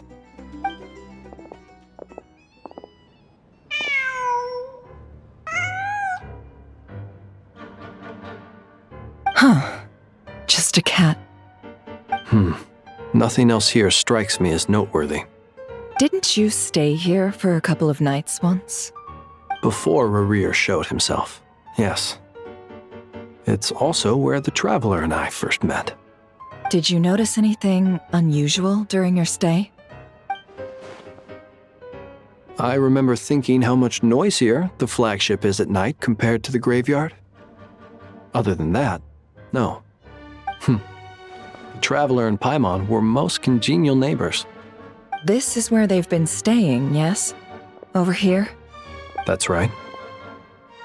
I wouldn't usually condone breaking and entering, but we can make it up to them later.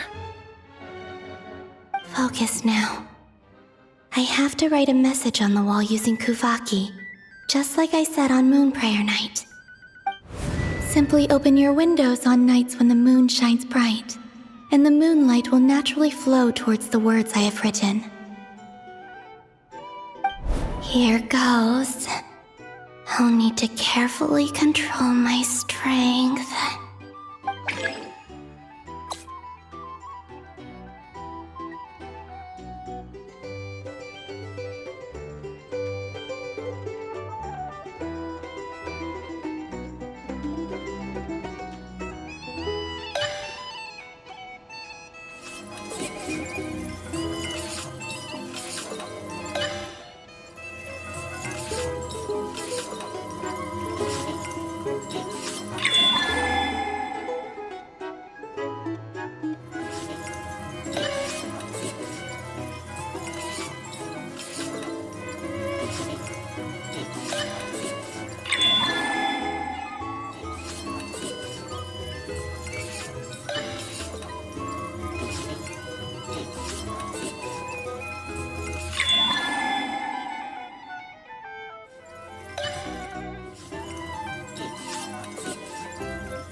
There's a noise outside the door.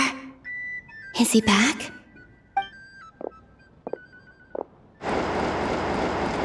Please, you have to see these words.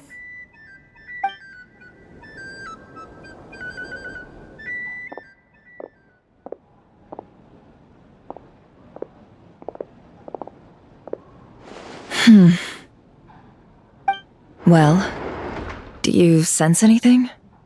Unfortunately, no. And this place was our last chance. Not necessarily. We've only looked in Nasha Town so far. Miss Columbina said she would leave messages at her friends' dwellings. It's still worth checking where Miss Lauma lives and where I live. Let's try and make some time to look into those then. Wait. What are you waiting for? Oh, Paimon might have overeaten slightly. What's that look for? This is a victory feast. It's normal to eat a little more than usual. The Traveler in Paimon. It's really you. But why are they talking about a victory feast? Huh. You worried Paimon sick while you were out there fighting Rerir, so this is your chance to make it up to her, alright? Wait. So this is the night after the battle against Rerir? How did I end up here? That's quite a long time ago now. Wait. Time. That's it. Every time I've entered reality within this space, it's been at an earlier point in time. Every one of those points has been before I fell into the moon's reflection. And everything I've done to affect reality really did happen in the past. Does this mean that within the moon's reflection, time flows backwards? Starting from the moment I fell in? Not long till Moon Prayer Night now. It's gonna be even livelier than tonight. Although, it's gonna be sad saying goodbye to the damselette. She seems like a really nice person. Paimon. No, I can't. Even if I make contact, they probably won't understand what's going on. And in any case, I'll likely get pulled away again if I do. Instead, I have to find a way to get them to notice what I've written using the moonlight. Wait, even I hadn't thought of doing that before Moon Prayer Night. They'd never conceive of that possibility. Is there truly no other way? Don't lose heart. We'll find a way somehow. Huh? Oh, you say that, but the Frost Moon is beyond the fall sky. If we wanted to go visit her, how would we make it through to the other side? We might not have all the answers now, but I'm sure we'll find a way one day. Guess someone's gotta be the optimist. The present. The future. That's right. There are still things I can do. What's your plan? Flint's, when you were staying next door, did you ever open the window? No. The rooms here are dark and damp, and there's such a buildup of dust on the windows that the moonlight can't even get in. I didn't think it was worth the trouble. The moonlight? I think I see where you're going. One moment. I'll see if the owner is available. Don't bother. Time is of the essence.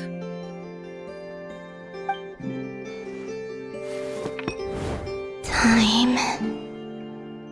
Even if no one sees what I've written at this moment, maybe someone will remember what I said after Moon Prayer Night. I need to write down as much information as I can. And maybe one day...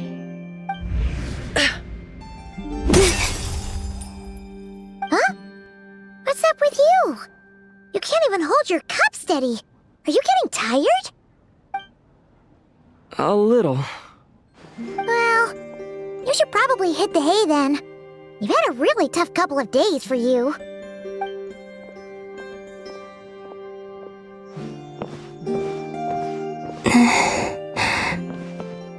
You truly have. You helped defeat Rerir, helped me reclaim my name, and you helped the others organize Moon Prayer Night. Wherever you are right now, I'm sure you're still fighting against the injustices of fate. This is all I can leave for them. How I wish I could stay here. But it's time for me to go. I hope to see you again in the next time. And if the opportunity presents itself. I will surely return to your side. Huh. Columbina. She's alive. Not only that, but she's left us an entire wall's worth of clues. She even wrote down what would happen on Moon Prayer Night. It's just a shame we found it too late. I am here. Time in this place flows backwards. I am constantly moving forward. It sounds like she's found a way to influence the past using Kuvaki. But her future is our past. So, these words have been here ever since we defeated the Ray Hero Solnari. We just never discovered them. Which came first, the chicken or the egg? Do you ever mull over questions like that? Only when I'm in a good mood, and at leisure. Well, I never do. Everything that has happened already belongs to the realm of fact. As a business person, and especially an intel broker, what I do is extrapolate from those facts to try and read the future. An admirable philosophy. It's a means of survival. Let's go. We have a wall's worth of clues to share with the others.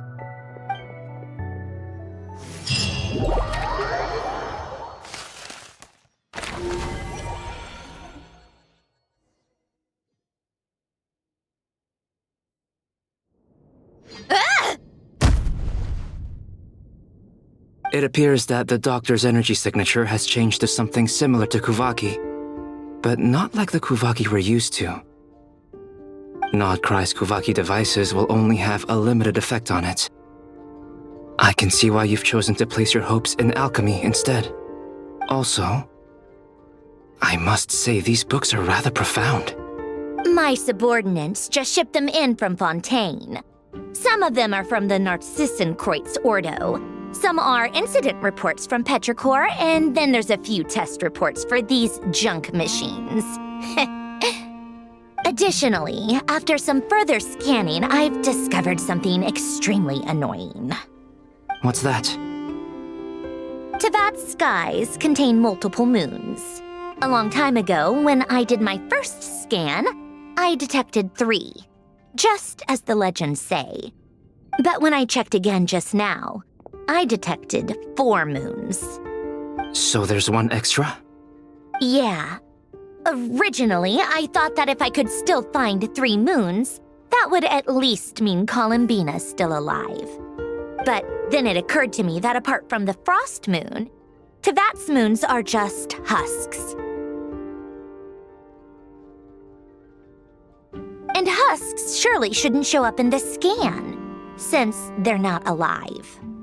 It's weird, isn't it? If we can't even distinguish between a dead and a living moon, how are we supposed to know whether a moon goddess is still alive?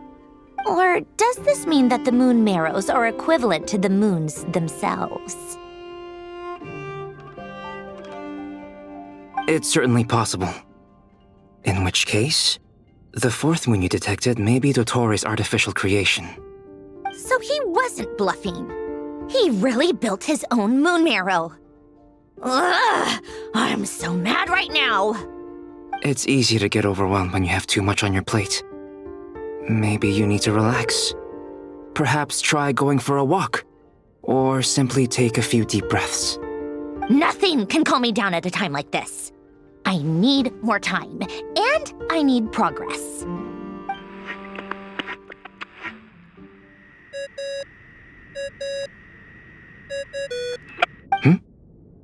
It's Mr. Flynn's. I really hate that ringing tone. Ugh. First the 4 orthants of the Narcissenkreuz, then moon marrows. Now what? Oh, sorry if we're disturbing you. Might I ask what's troubling you? What do you want? We're busy. Are you still at the Curatorium of Secrets? Yeah. Look, everyone else is still out, so there's no hurry. Plus, I'm busy, so I would appreciate— Even though we have crucial intel to share? Fine, I'm listening. Do you intend to share it via the Dodo communication device? Ordinarily, I would, but this is a unique situation. I think it's best that we discuss it in person. See you at the Curatorium.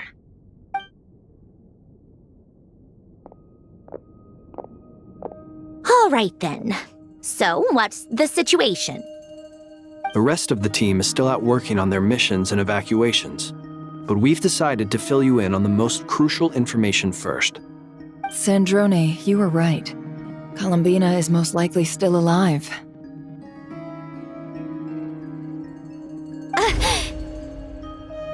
That's the best news we've received in a while, by a long way.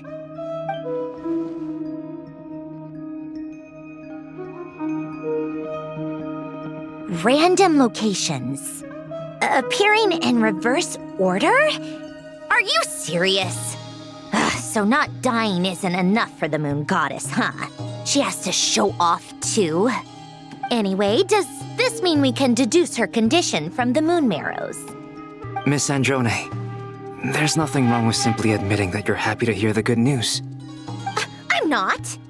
And she's the least of our problems. We're facing a huge crisis. If she can't control the flow of time in there, she's just gonna keep moving backwards. Different points in time won't intersect, and she'll never find a way out. Let's say life begins with a drop of water. When did time begin? The moment this planet came into being? No, that's not right. Her final destination would be the moment at which the space she is in was created.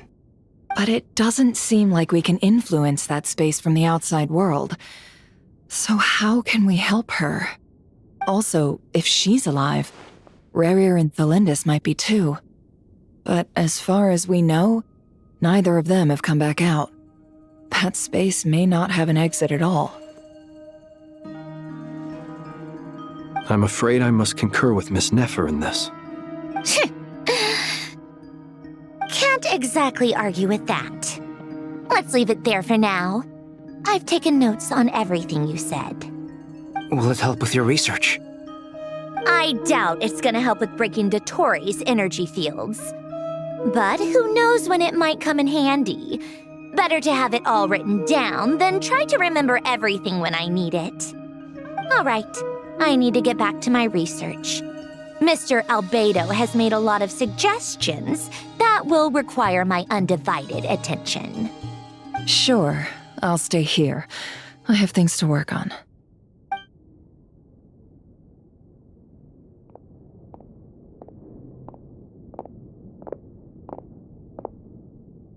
Paimon, are you there? Oh, right. She went with Varka to Natlan, didn't she? Good thing we've moved her and the Traveler's luggage in here. Speaking of the Traveler, where could they be? There's a note from Paimon. Paimon here. Not in at the moment, but if anyone needs to borrow her stuff or the Travelers, go ahead and help yourself. Paimon won't be mad. Also, Traveler, if you get back before Paimon, make sure to get some rest. Paimon misses you a lot, but put your health first, alright? How sweet. Well, since you offered, Paimon, don't mind if I do. This is the Traveler and Paimon's luggage. All the items they use day to day are here. It's well organized. I wonder which of them is responsible for that. What do we have here?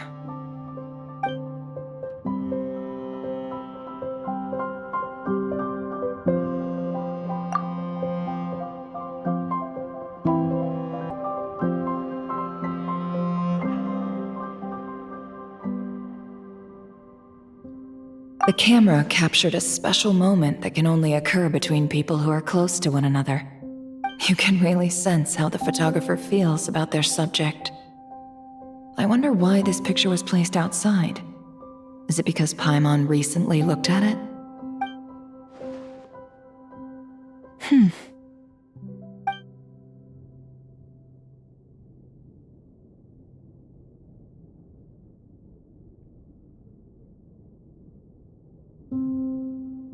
This must belong to the Traveler. Perfect. I'll use this. Hang in there. We'll find you.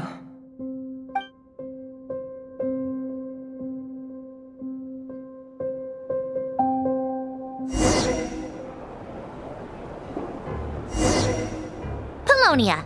Search keyword world formula and bring me all relevant books.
Let's see.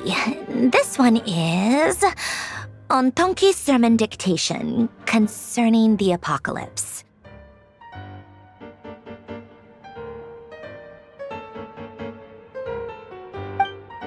I believe that the correct term for this is Fortuna. This was an ancient Romorian technology, a wisdom unparalleled. I never imagined that Romorian ideas would be so similar to the diagram I have named, the World Formula. This is strong evidence that human civilization should gradually shed possibilities as it continues to explore and evolve. The end of humankind may well be upon us right now. The sparks of civilization shall run out, unless we consider introducing variables from outside the system. Variables? Surely that can only mean one thing. Descenders? Dottore likely captured the Traveler because of his descender status. But the Three Moons' authority comes from the world itself. Why would Dottore need anything beyond that? Where does this variable factor in? The world formula calculates the fate of an entire world. Introducing a variable would therefore give us...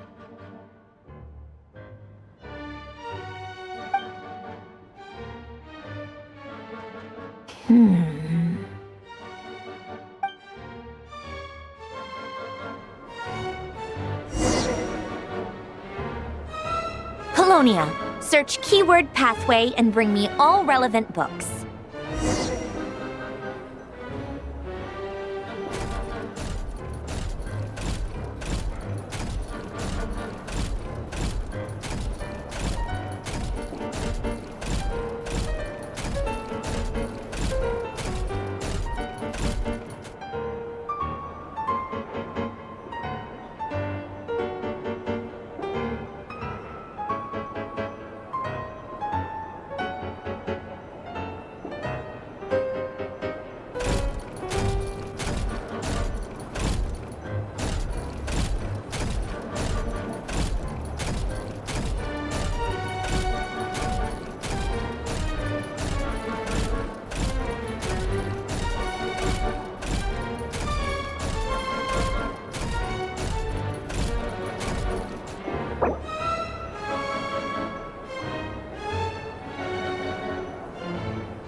Otonki Sermon Dictation.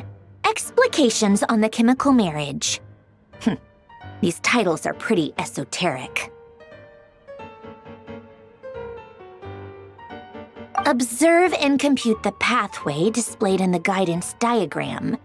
Deconstructing and reversing its effects could generate potential ideas. So, it's one of Renee's draft lectures. Deconstructing the pathway. I suppose that could lead to a breakthrough.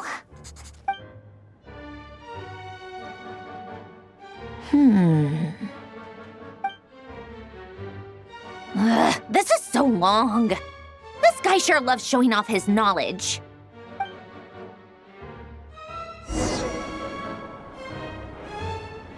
Polonia. Search keyword tree model and bring me all relevant books.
Most of the experimental devices proposed by the Lilia Crucis Ordo are built based on the simple and basic logical structure of a tree model.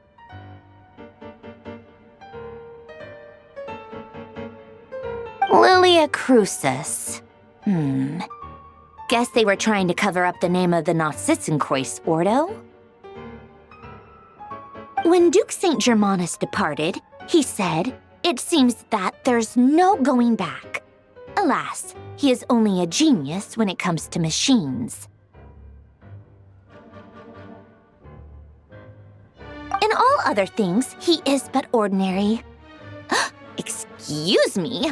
I'm sorry. That's just ridiculous. What kind of book is this? Great Detective Herlock, the Alchemist and the Clockwork Saint?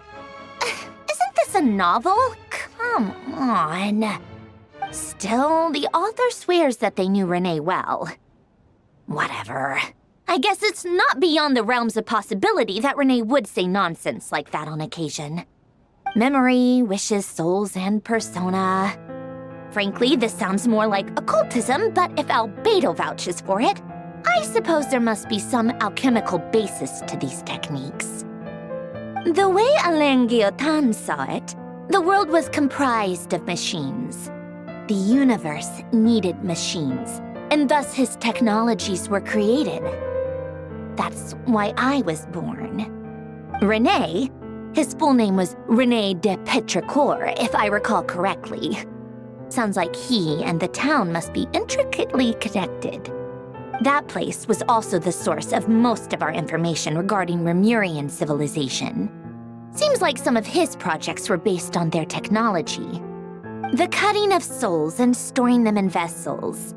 These seemingly unrelated techniques underpinned Renee's research. I mean that the 4 orthants correspond to alchemical categories. The chemical marriage model? Elen would have scoffed at that. He never would have let those theories or parameters anywhere near his mathematical formulas.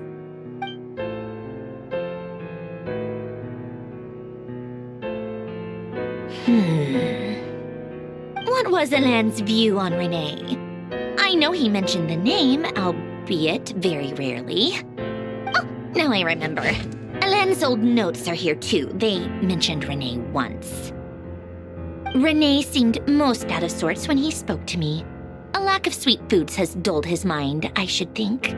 Either way, his words are not to be believed. Yep, that sounds like Elen. My subordinates actually did a half-decent job digging out all these materials. Makes a change. Good for them. Some of Elen's old files are completely consistent with these records.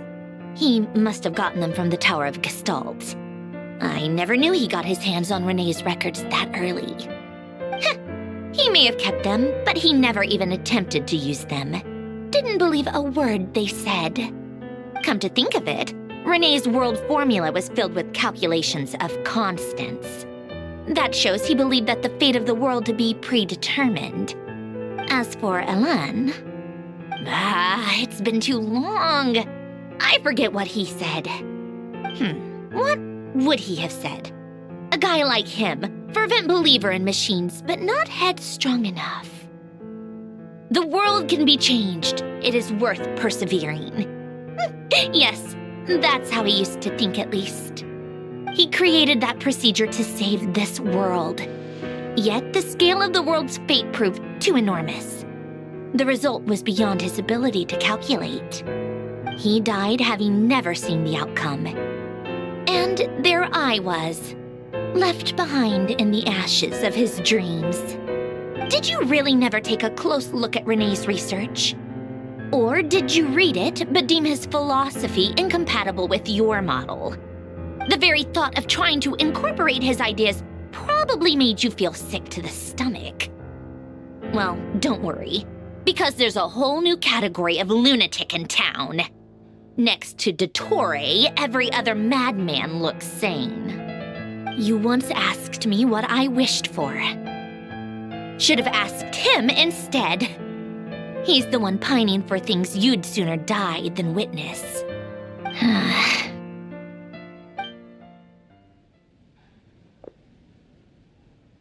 Even the tiniest variable can make big waves in the present.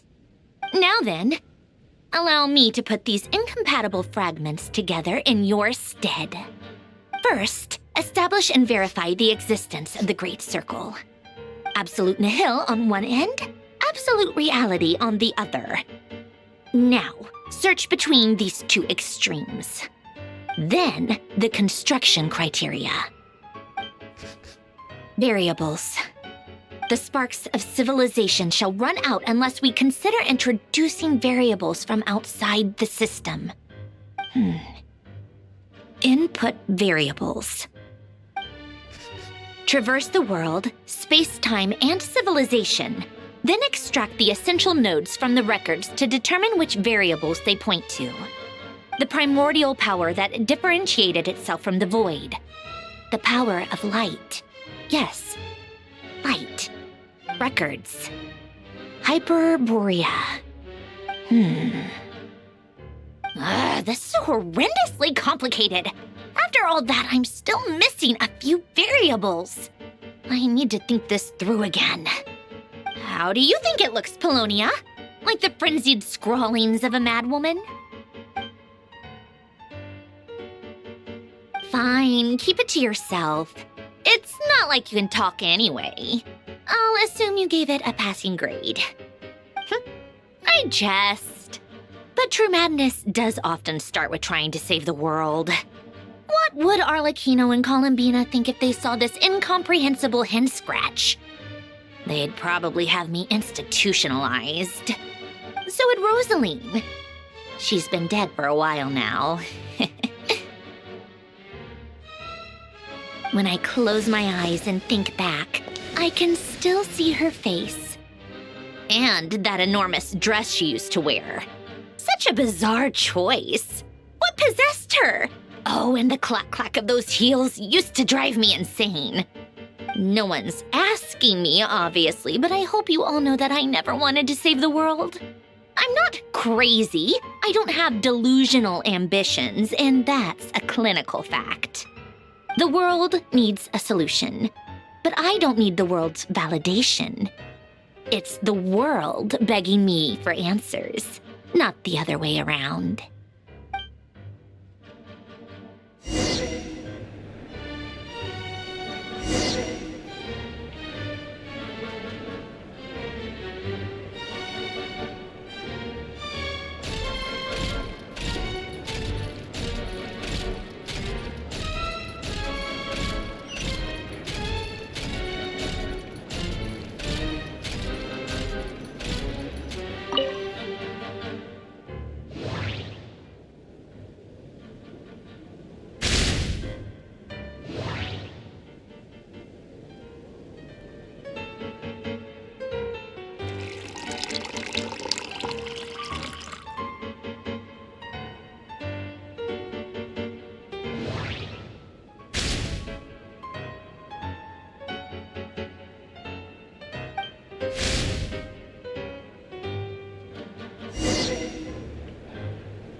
Oh, cookies to go with the tea. Let's see. They must be from that person who brought those documents. I see they're from Hotel de Boer. Something's written on the box. We are proud to present this homage to the Fortress of Meropede's fun-filled meal collection system. Fortune cookies. Have a lucky start to your day. Sounds like a dumb gimmick to me. Be early to bed and early to rise. Get plenty of sun and drink plenty of water. Then things will surely go well for you. What? Are you kidding me? Somehow I doubt that an early night and a glass of water is magically gonna save a world on the brink of existential peril.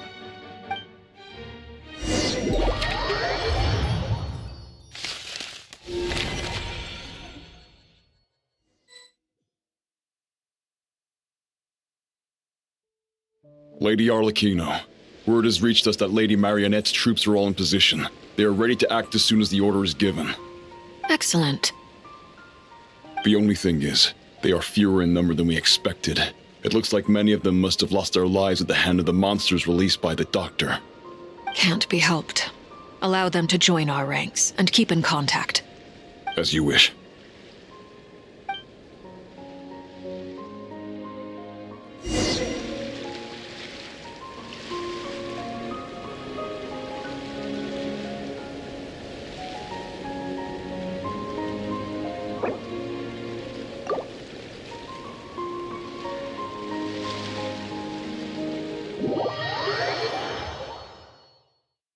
Word has reached us that Lady Marionette's troops are all in position. They are ready to act as soon as the order is given.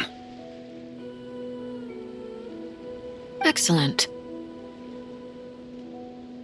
The only thing is, they are fewer in number than we expected. It looks like many of them must have lost their lives at the hand of the monsters released by the Doctor. Can't be helped. Allow them to join our ranks and keep in contact.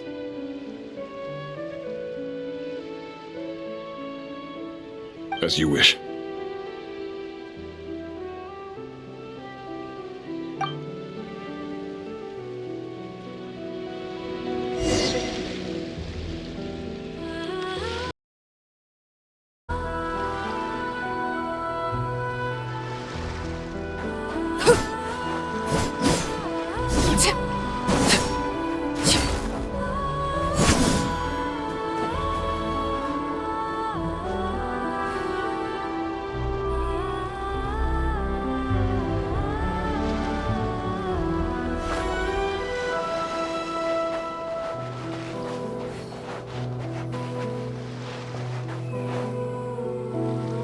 It's been a while, Arlecchino. You look well.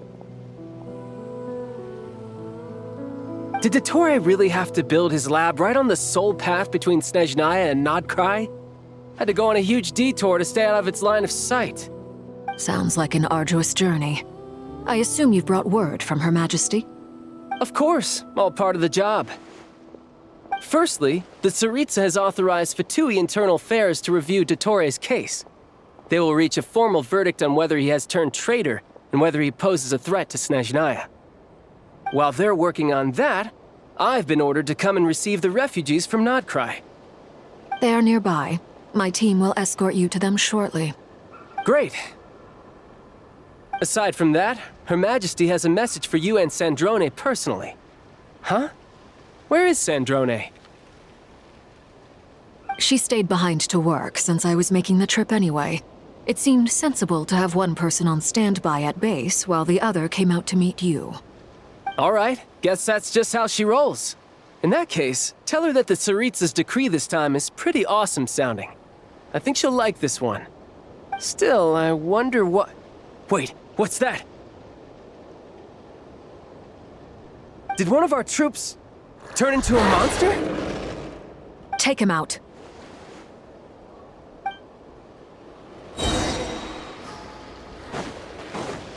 Overruled!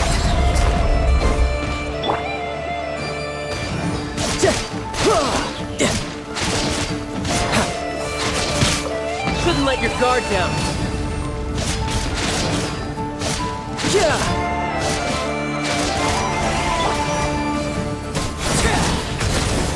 You've gotten stronger, Arlecchino. Nice. Stop that right now. I appreciate the praise, but I am not fighting you today. I knew it. I can't believe it. He was a living, breathing human one moment, and the next... Another fine piece of work by our dear colleague, I'm afraid. What in the world has been going on in Nod-Krai? A lot. But long story short, Dottore stole 2 moon marrows that should have belonged to Columbina, then built a 3rd moon marrow of his own to concentrate the Trilunar Authority in his hands. What? What do you mean he built a moon marrow? People build roads and houses, not moon marrows. What's his next DIY project? He's gonna build a god? You could stand to be less surprised. We are harbingers. The work we are engaged in makes the creation of gods seem mundane by comparison. I tell everyone who asks that you once crossed swords with Rex Lapis while serving as a key supporter for Rosaline's plan. But right now, you're acting like a common adventurer. Thanks for speaking up for me. Those 2 really took me for a ride back then. Then again, surely no common adventurer would manage to get tangled up with them the way I did. That's gotta count in my favor, right? It almost sounds like you wish to repeat the experience. I might have to lower my opinion of you. No. I'll stop talking. Please, go on. Dottore is currently still experimenting with his newfound power in ways that continue to corrode the outside world. As for the human mutation, I believe this is simply a consequence of his experiments, and not a strategic move. That radiant beast was once a subordinate of Sandrone's. I suspect he was only allowed to live so that he could become an experimental subject. Also, those of us who fought Dottore have been afflicted with a curse. As such, I cannot leave Nod-Krai. This is so much worse than I thought. No wonder Her Majesty's decree is so extreme. While these exceptional circumstances persist, the Harbingers are hereby authorized to use unilateral executive powers. Should Dottore pose a threat, Arlecchino and Sandrone are permitted to eliminate him. My thanks to Her Majesty. I will pass these good tidings on to Sandrone. Her Majesty has also declared that she will refrain from launching an attack on the now evacuated Nod-Krai due to the presence of unretrieved research material. A wise decision. By the way, how's my old partner doing? I'm assuming they're with you? Partner? You mean the Traveler? I'm afraid I have bad news. He was captured after our failed assault on Dottore's lab. His whereabouts are currently unknown. What? Why? Since when does Dottore have a bone to pick with him? That is indeed the question. I'm not sure he does. He must have some other goal in mind. This won't do. I have to rescue him. You can't. We have no idea where the Traveler is. What am I supposed to do then? Stand here twiddling my thumbs? Sandrone is working on it. The best thing you can do right now is complete your mission. Fine. I guess I'll leave this to you then. One last thing. Tell the Rooster to get the message out to the gods and citizens of every nation in Teyvat. Beware, an uncontrollable pollution is spreading forth from Nod-Krai. The source of that pollution is a madman drunk on the success of his experiments. The Fatui and our allies will endeavor to contain the threat.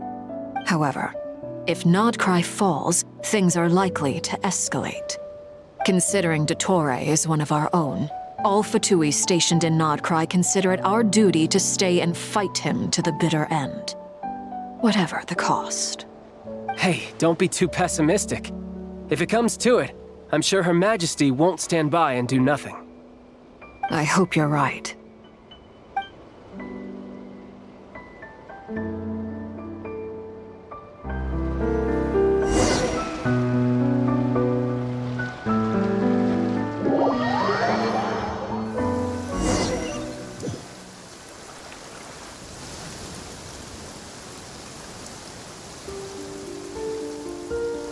You're right on time. Thanks. Hey, do you think I'll get that gliding exam exemption? I made sure I was on my best behavior in Mondstadt. I landed well outside the city and walked in through the gates. I'll help you apply, don't worry. For now, let's see what we have here. What are the Doctor's energy fields even made from? The usual attract and repel principles that govern Kuvaki don't seem to apply to them. They are very mysterious, but ultimately, they appear to be comprised of energies from the three realms.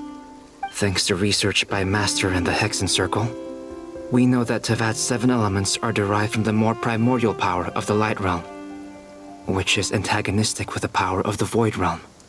Since you have the power of the Dragon Durin within you, I'm sure you can already tell that this energy field contains no abyssal energy. That's true. It's not abyssal energy. It's something pure, wild, and untamed. I've been thinking about something. Do you still remember the device that Dory supplied from the Academia when you and Miss Columbina fought Rarier? That was one of the most marvelous feats of ingenuity I've ever seen. The design, the craftsmanship, the material selection. I couldn't fault any of it. Not to mention the operating principles. Surely the most ingenious feature of all. Dory didn't go into detail on how it functions, but I have a working theory. The clue was that Miss Columbina was somehow able to use the pyro energy that you provided, despite the fact that, as a moon goddess, she should only be able to use light realm energy in principle. Now, all elemental energy is, of course, derived from light realm energy to begin with. Hence, I suspect that the device works by restoring elemental energy to its original state. This presumes a theoretical model of the 7 elements akin to that of light refracted through a prism. Perhaps it is no mere analogy. Maybe there is indeed a prism in this model. I almost wonder if the idea for the device was conceived based on direct observations of said prism. It would explain how such an ironclad design concept was achieved. It is at once a masterwork of engineering and a groundbreaking application of the Academia's latest elemental theories. I suspect only Lesser Lord Kusanali herself could have devised such an ambitious technology. But back to the energy field before us. If this is pure light realm energy, its relation to elemental energy is one of integration versus division. Or you could say that the former contains the latter. Could this mean that elemental energy can dilute the power of the light realm? Should we give it a try? We should.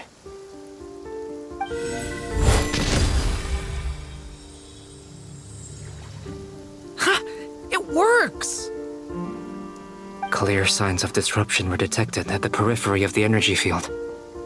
This indicates that elemental energy can disturb or even negate the field. Now you try. All right, here goes. It's working! Switch to abyssal energy and attack again. No surprises there. Abyssal power drains the energy field to a significantly greater extent. I now feel confident in asserting that the energy field is indeed pure light realm energy, and that elemental energy can dilute it. But the energy field is huge. How much elemental energy will it take to neutralize it? We don't have to neutralize it completely. We can try other approaches. That's all for theory. Would you like to continue watching? So you knew I was here? Huh? When did you get here?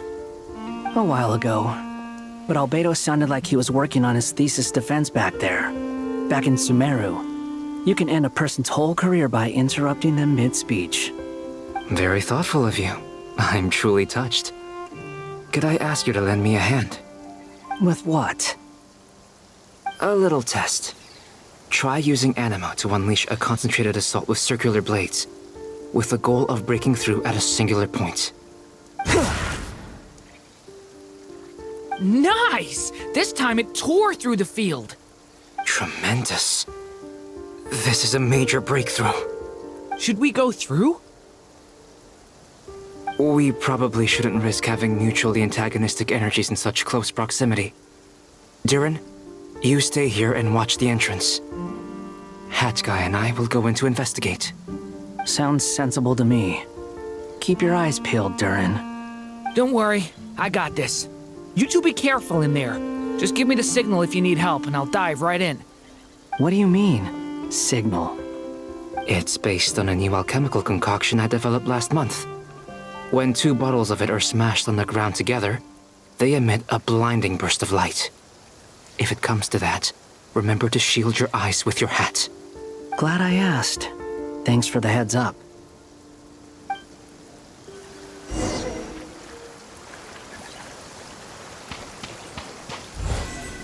Coming to B!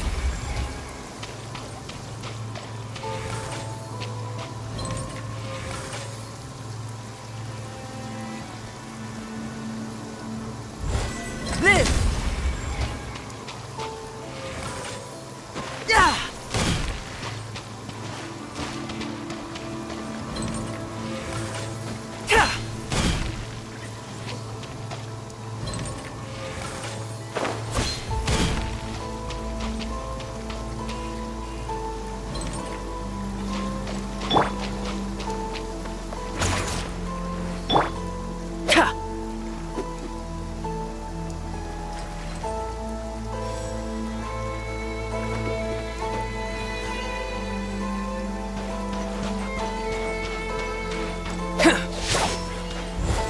Coming to B!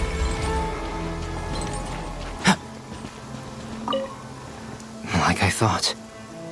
Beyond a certain distance, we can't see the opening where we came in. Maybe that's to prevent people from escaping. Sounds like Dottore style to me.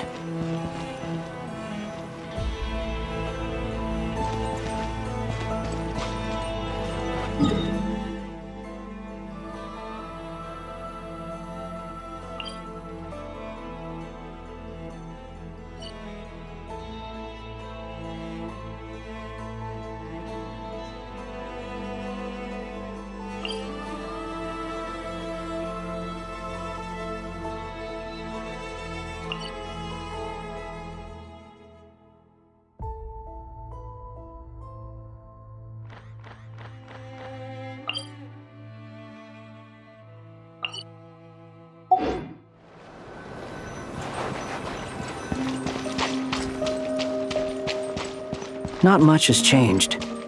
Things are basically the same here as they were before the energy field appeared.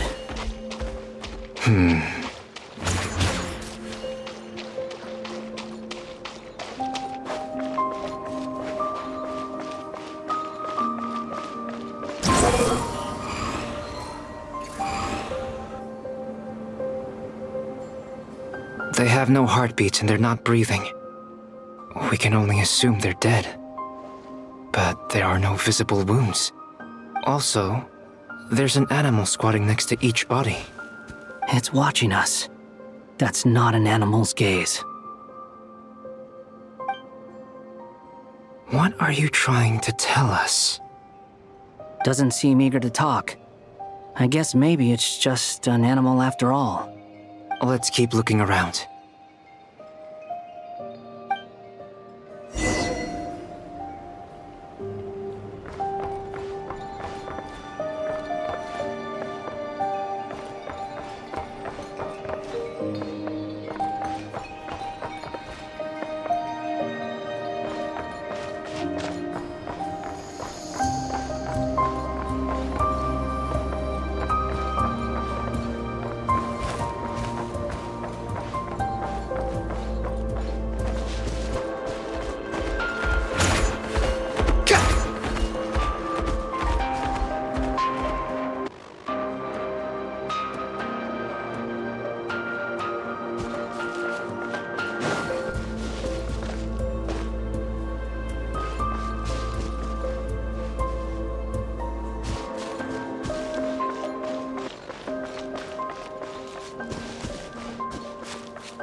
Same situation everywhere.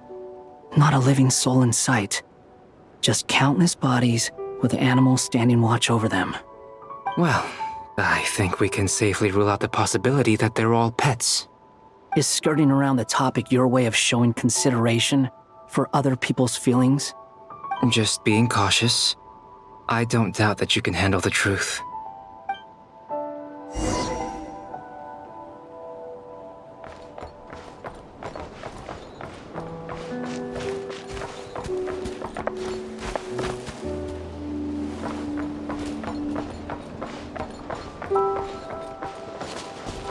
Careful.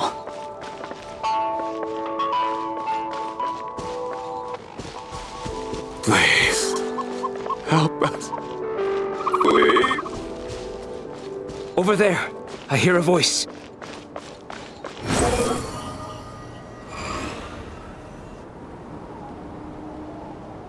Please, help us.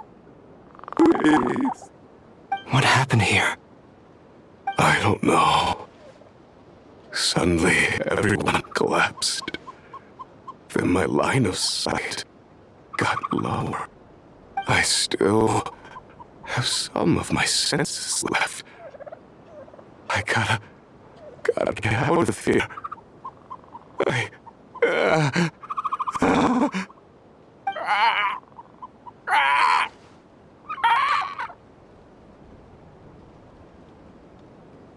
It looks like there's a huge experiment going on inside this energy field. Maybe each energy field is its own giant experiment. Vile. He's swapping human minds with those of animals. Even without the other circumstances, this would be an extremely radical experiment. Those people may have lost their sense of selves, but they are not fully animals either. If they were, they would have left. But instead, their instincts are driving them to remain by their dead bodies. We should go. No sense in sticking around here longer than we need to. Agreed.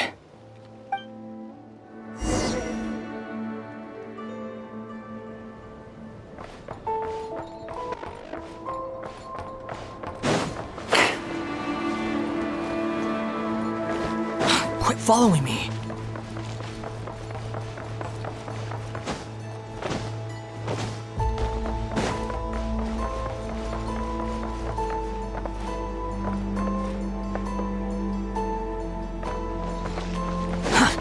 so slow.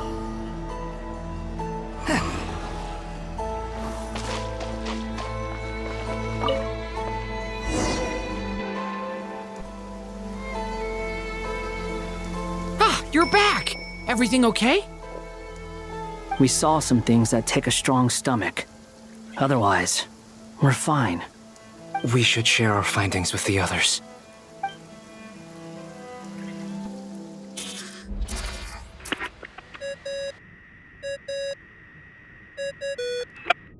Yes? Who is it? Miss Nefer, it's me, Albedo. We found a way to break through the energy fields. With enough control, it's possible to tear them open using elemental energy. Also, we managed to take a look inside. Dottore is carrying out his cruel experiments on an immense scale. Any residents who have failed to evacuate in time will likely meet a grisly end. Sounds like he's living down to our expectations. Might I ask how things are proceeding on your end? I'm just about to get started. I'll be in touch once I have a result. Understood. Stay safe. I will.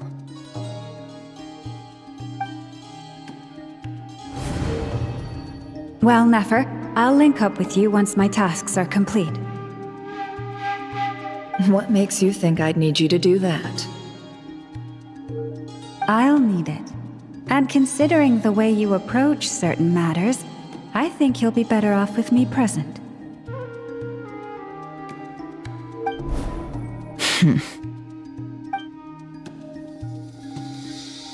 Let's begin.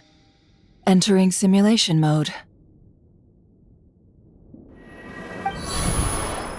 A vast wasteland. Is this the Traveler's inner world? I was expecting something more vibrant, to be honest. Wait, someone's there. What are you looking at? In that case, I'll look at it with you. I want to know all about everything you've seen and experienced. Is there somewhere I should return to? Or should I stay here and be the hero everyone says I am? I don't dislike my current life. Roaming the land, fighting battles, accomplishing missions, earning a living, looking after Paimon. It's not so bad. I guess the only thing that's missing is that you're not here with me. This is the conscious layer, which contains a person's true feelings. It is filled with both longing and kindness. I suppose anyone who lives long enough ends up wishing for someone who can't be there. Maybe it's the only way we can feel truly alive. Time to delve a little deeper.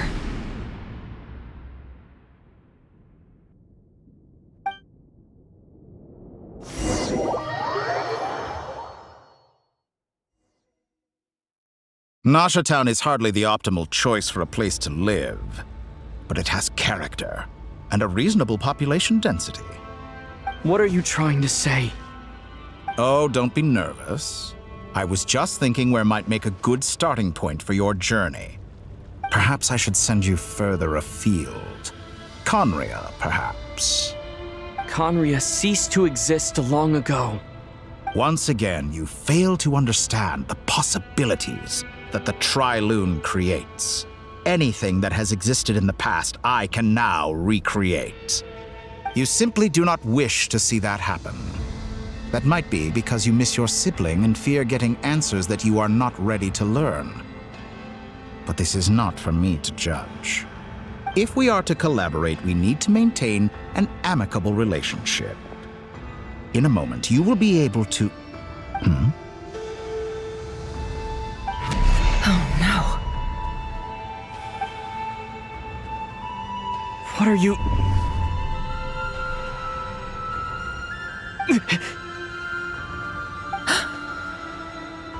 What are you gonna do? Don't move. Something unwanted has crept into... Oh? Gone as quickly as it came.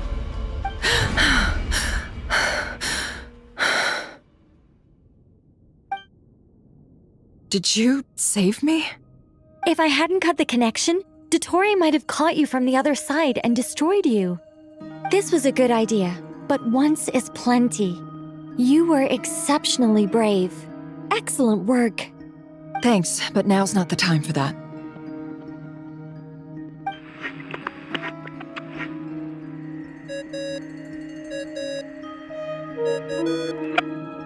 Albedo speaking.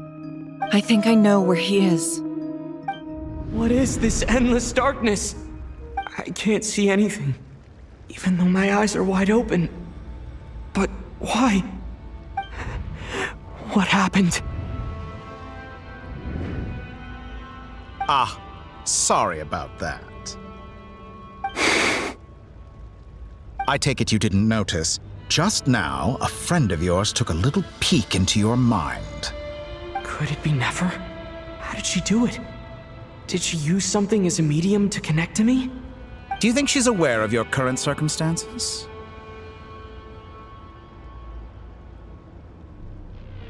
Oh dear. Have I stunned you into silence? I only wanted to slow down your time a little so I could stop your intruder in her tracks. It would have been nice to capture the spy. I must say, I'm finding the ability to adjust the flow of time rather intriguing. The moment you closed your eyes, time seemed to grow impossibly viscous, didn't it? A whole month passed before you opened your eyes again, but only for you. No one else was affected. I dare say this is something only a god can achieve. Point taken. You've proven once again that you have god-tier powers. Oh, you misunderstand. This wasn't about proving a point. I was testing things out. I find I learn best by doing, and I have to admit, time is not the easiest dimension to control. I only wanted to make you sleep for a short while, but it ended up lasting a whole month. Clearly some finesse is required to wield the authority over time as I wish. I hope you're not angry with me. It was only a month's discrepancy, nothing too serious. Had I been off by a year, a decade, or even a century, that would have been quite a different story. You could have frozen me for millions of years. So much for collaboration. You aren't showing much sincerity. Millions of years? To what end? I wonder if you don't understand humans all that well. They are very pragmatic creatures who understand only that which they can perceive with their senses. If I had you sit here for a week, I imagine people might sympathize.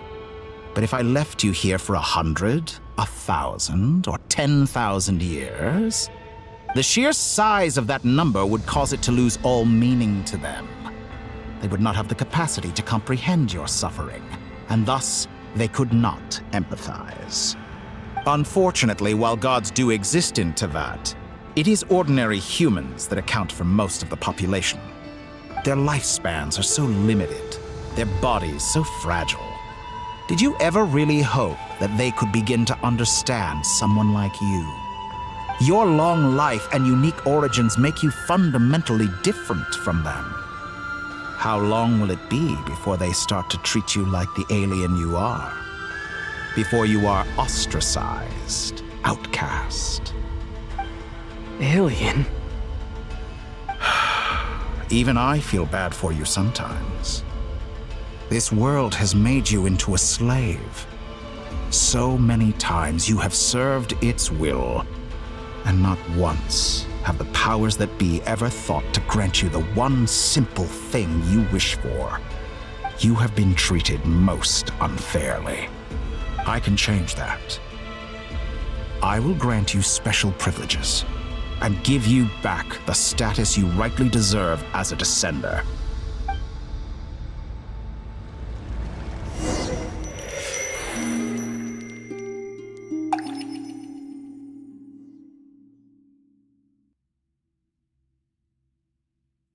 I've entered the past 3 times at this point, but I still have so many questions.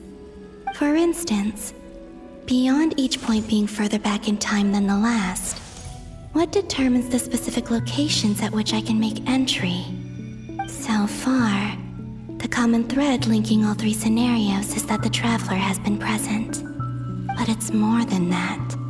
I know I sensed something familiar around him. What was it? I'll keep this question in mind as I carry on.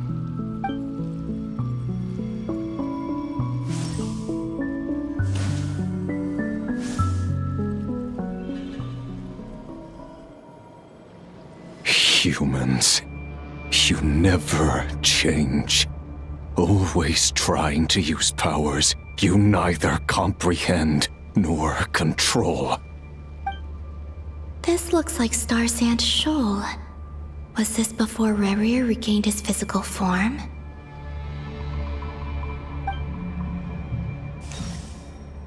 You've messed with the cannon again, huh? Sorry, but this round's not gonna go your way. The cannon. That's right. I was at Silvermoon Hall and I sensed an abnormal Kuvaki fluctuation coming from Nasha Town. And right after that, came an ominous power emanating from Star Sand Shoal. My body was once torn into countless pieces and hurled into the swirling chaos of time itself. But even so, my life and will were not extinguished. I wonder if I could try to prevent his resurrection. But how would I do it? What can I do, here and now? Traveler!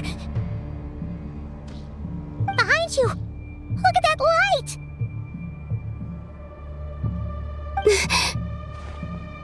No, I won't make it in time.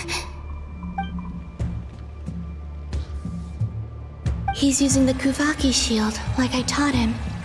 Is he going to use it to block the cannon's beam? He's strong. I'm sure he can manage. But the force released when the beam impacts the shield might lead to collateral damage. EC Island. The Frostmoon Scions will be exposed to lethal levels of Kuvaki. A question, if I may. Kind Miss Columbina. When the cannon's Kuvaki beam was deflected earlier, I saw several bolts of energy streak toward Hisi Island, only to be blocked. Did you also have a hand in that?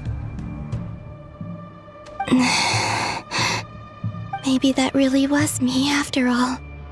Well, future me. But I don't know if I have enough power left. Siki sato pasa sais, niti ipotuvtos. There's no time.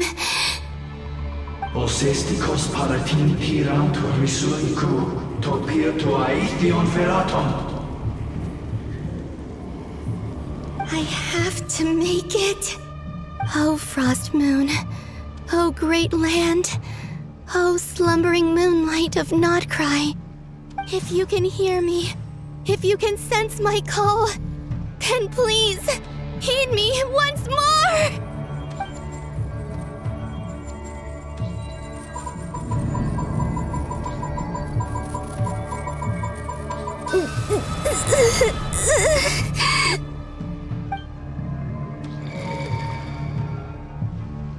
Did it work?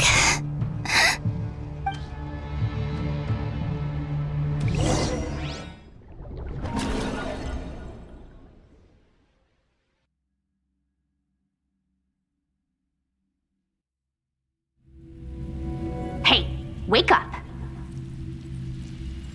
Hey, did you hear me? Columbina, I said wake up now!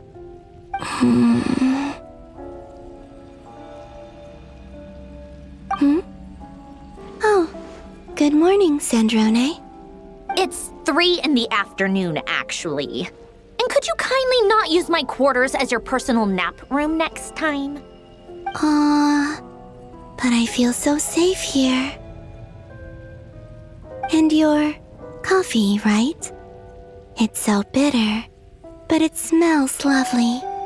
It's like you were raised by wolves in a forest or something. What did you drink growing up? Grass tea? The Frostmoon Scions certainly led a more frugal existence than the Fatui. I'll bet you've never eaten one of these before. It smells delicious. That's because it's a Fontanian recipe. I had a little free time today, so I made a batch. Rosaline will be here shortly, but if you really can't wait, I guess you can go ahead and... Hey, at least let me finish before you start eating! Did the Frost Moon Scions not teach you basic table manners? Or did the rules not apply to you because you're the high and mighty moon goddess? These are so tasty. Of course they are. I made them. I was worried they might contain traces of machine oil. What?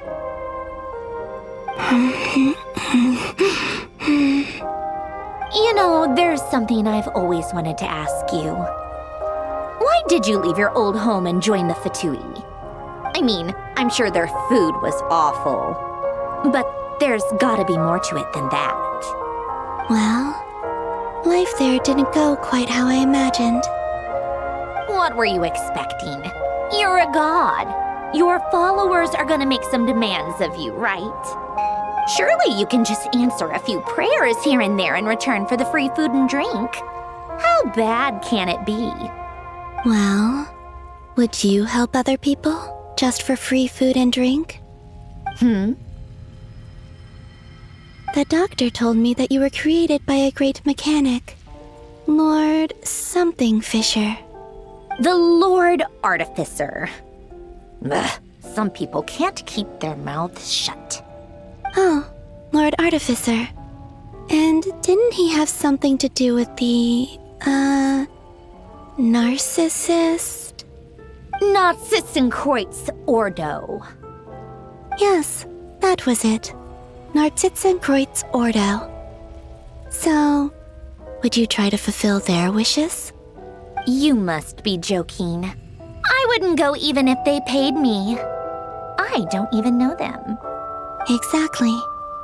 Well, I felt the same way. I did not know the people who made demands of me. Huh. What do you know? We're on the same page for once. In his later years, Alan did ask me if there was anything I wanted to do. If I had any wishes of my own. Well, I don't. And I'm not in any mood to fulfill someone else's either. Who's Alain? He was the... You know what? Never mind. You're not gonna remember. Anyway, the point I'm trying to make is, neither of us is the self-sacrificing type. Let me ask you this. What sort of place would you like to live in, if you could choose? A place where people don't ask me for things I cannot give them. Where they don't worship me, or fear me, but just want to chat with me like a normal person. I'd also like the freedom to come and go as I please. And ideally, it would be somewhere with the smell of coffee and snacks. Not to burst your bubble, but no such place exists in the world. Now, take your snacks and scram.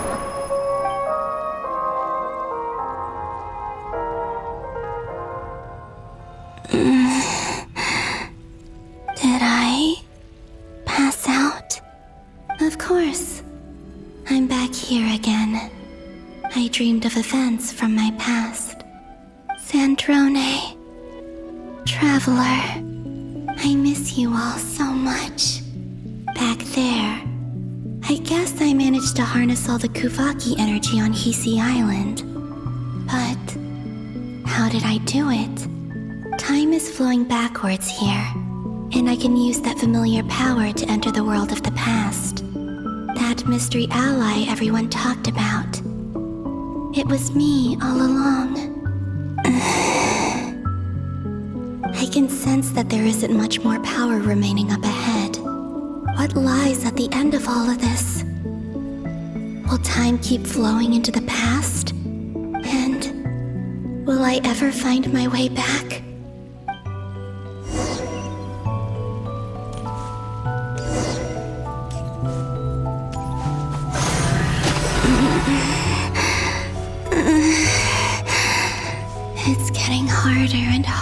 to use my power.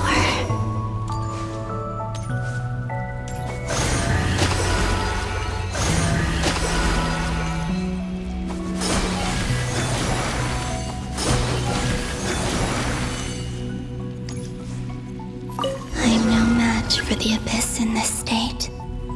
I need to avoid the contaminated fragments.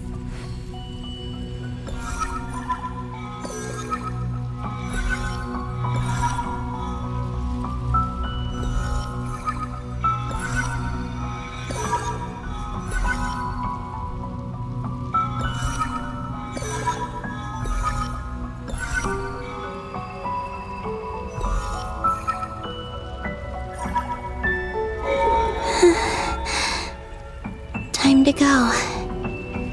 I wonder where I'll find myself this time.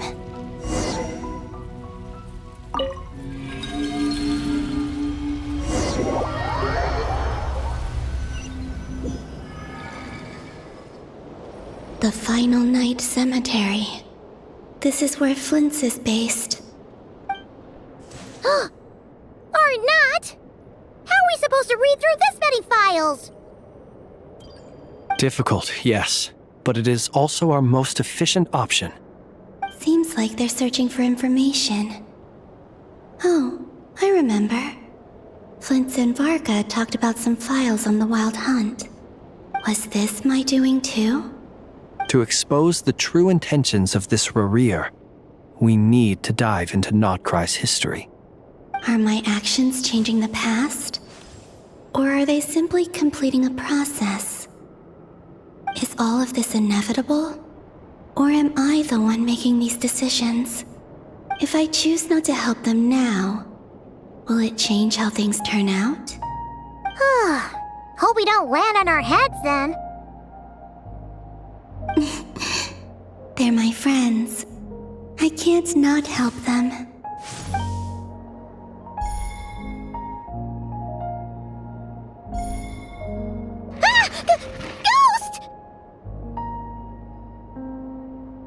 And the other one was... here. Hey! Another file's moving!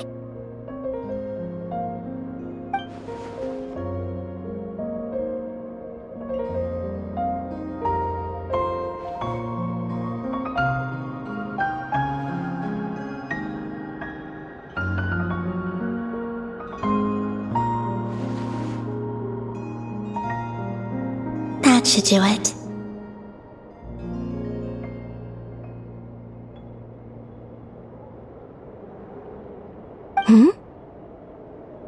Luanatar? You can sense my presence? Wait!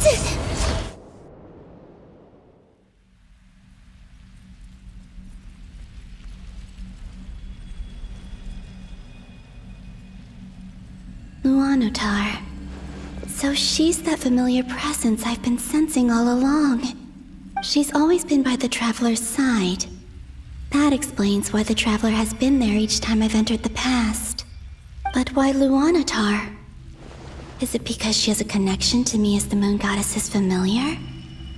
If so, why not any other Kuhenki? That's...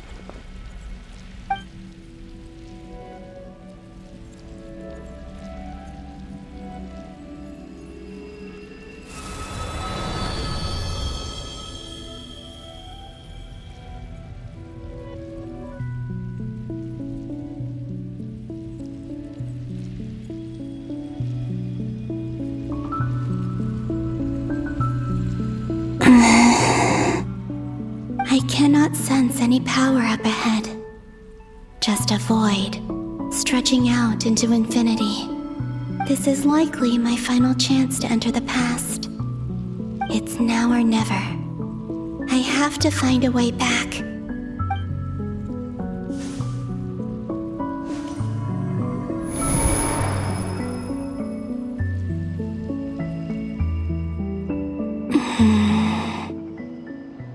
Hisi Island? How far back in time is this? Where's Luanatar? I can't sense her presence this time.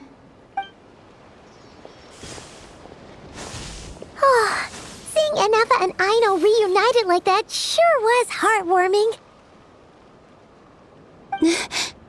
Traveler, Paimon. No, stay calm. I don't have much power left to change things. I don't even have that much time left here. Think, Columbina. How do I find a way back? A way back? To where? Do I go back to Moon Prayer Night?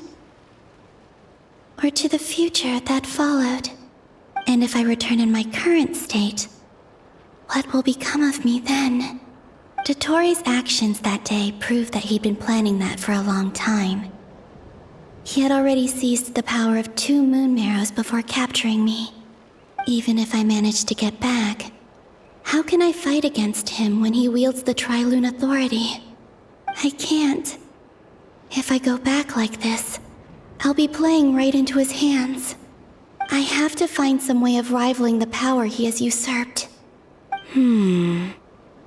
Wait. Time flowing backwards. The Tri-Lune Authority. Does that mean? I think I know what the final destination of this lunar reflection might be. I know what I must do. Speaking of homes, we must already be close to where the Frost Moon Scions live. The vibe here feels different, just like the scenery.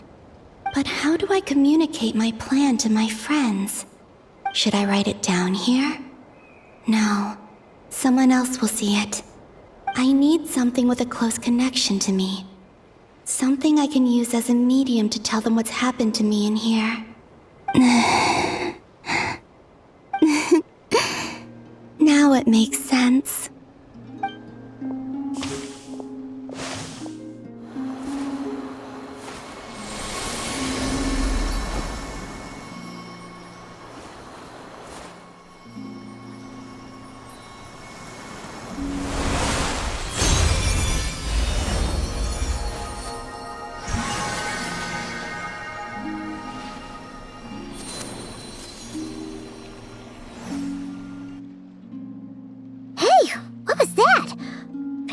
Some sort of breeze blew by, and then the petals suddenly turned into... Huh? It was I who brought Luanatar into being. I gave up a piece of my own soul to create her. That's why I could sense a familiar power from the moment I entered this space. It also explains why she's been present in every past location that I've entered. Because we have a deep connection. Hey there! What's your name? And the reason why there are no more gates to the past after this point is that Luanatar hadn't been born then. No wonder I sensed the trace of a blessing when we first met. But I still didn't recognize the soul hidden within you. Back then, I was just a little lost dove. I had yet to become Columbina Hyposelenia. Go on now. We've got stuff to do. Best you find someone else to hang out with. Hey, you scared it off. I'll be counting on you. Remember to stay by the traveler's side, guide him, and help him in my stead. Oh, and bring him to the garden where the moon prayer blossoms grow. There's a little lost dove there who will need his help.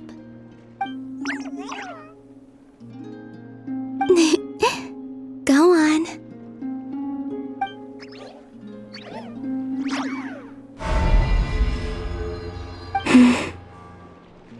You too. Go and live your story. As for mine must go in a different direction.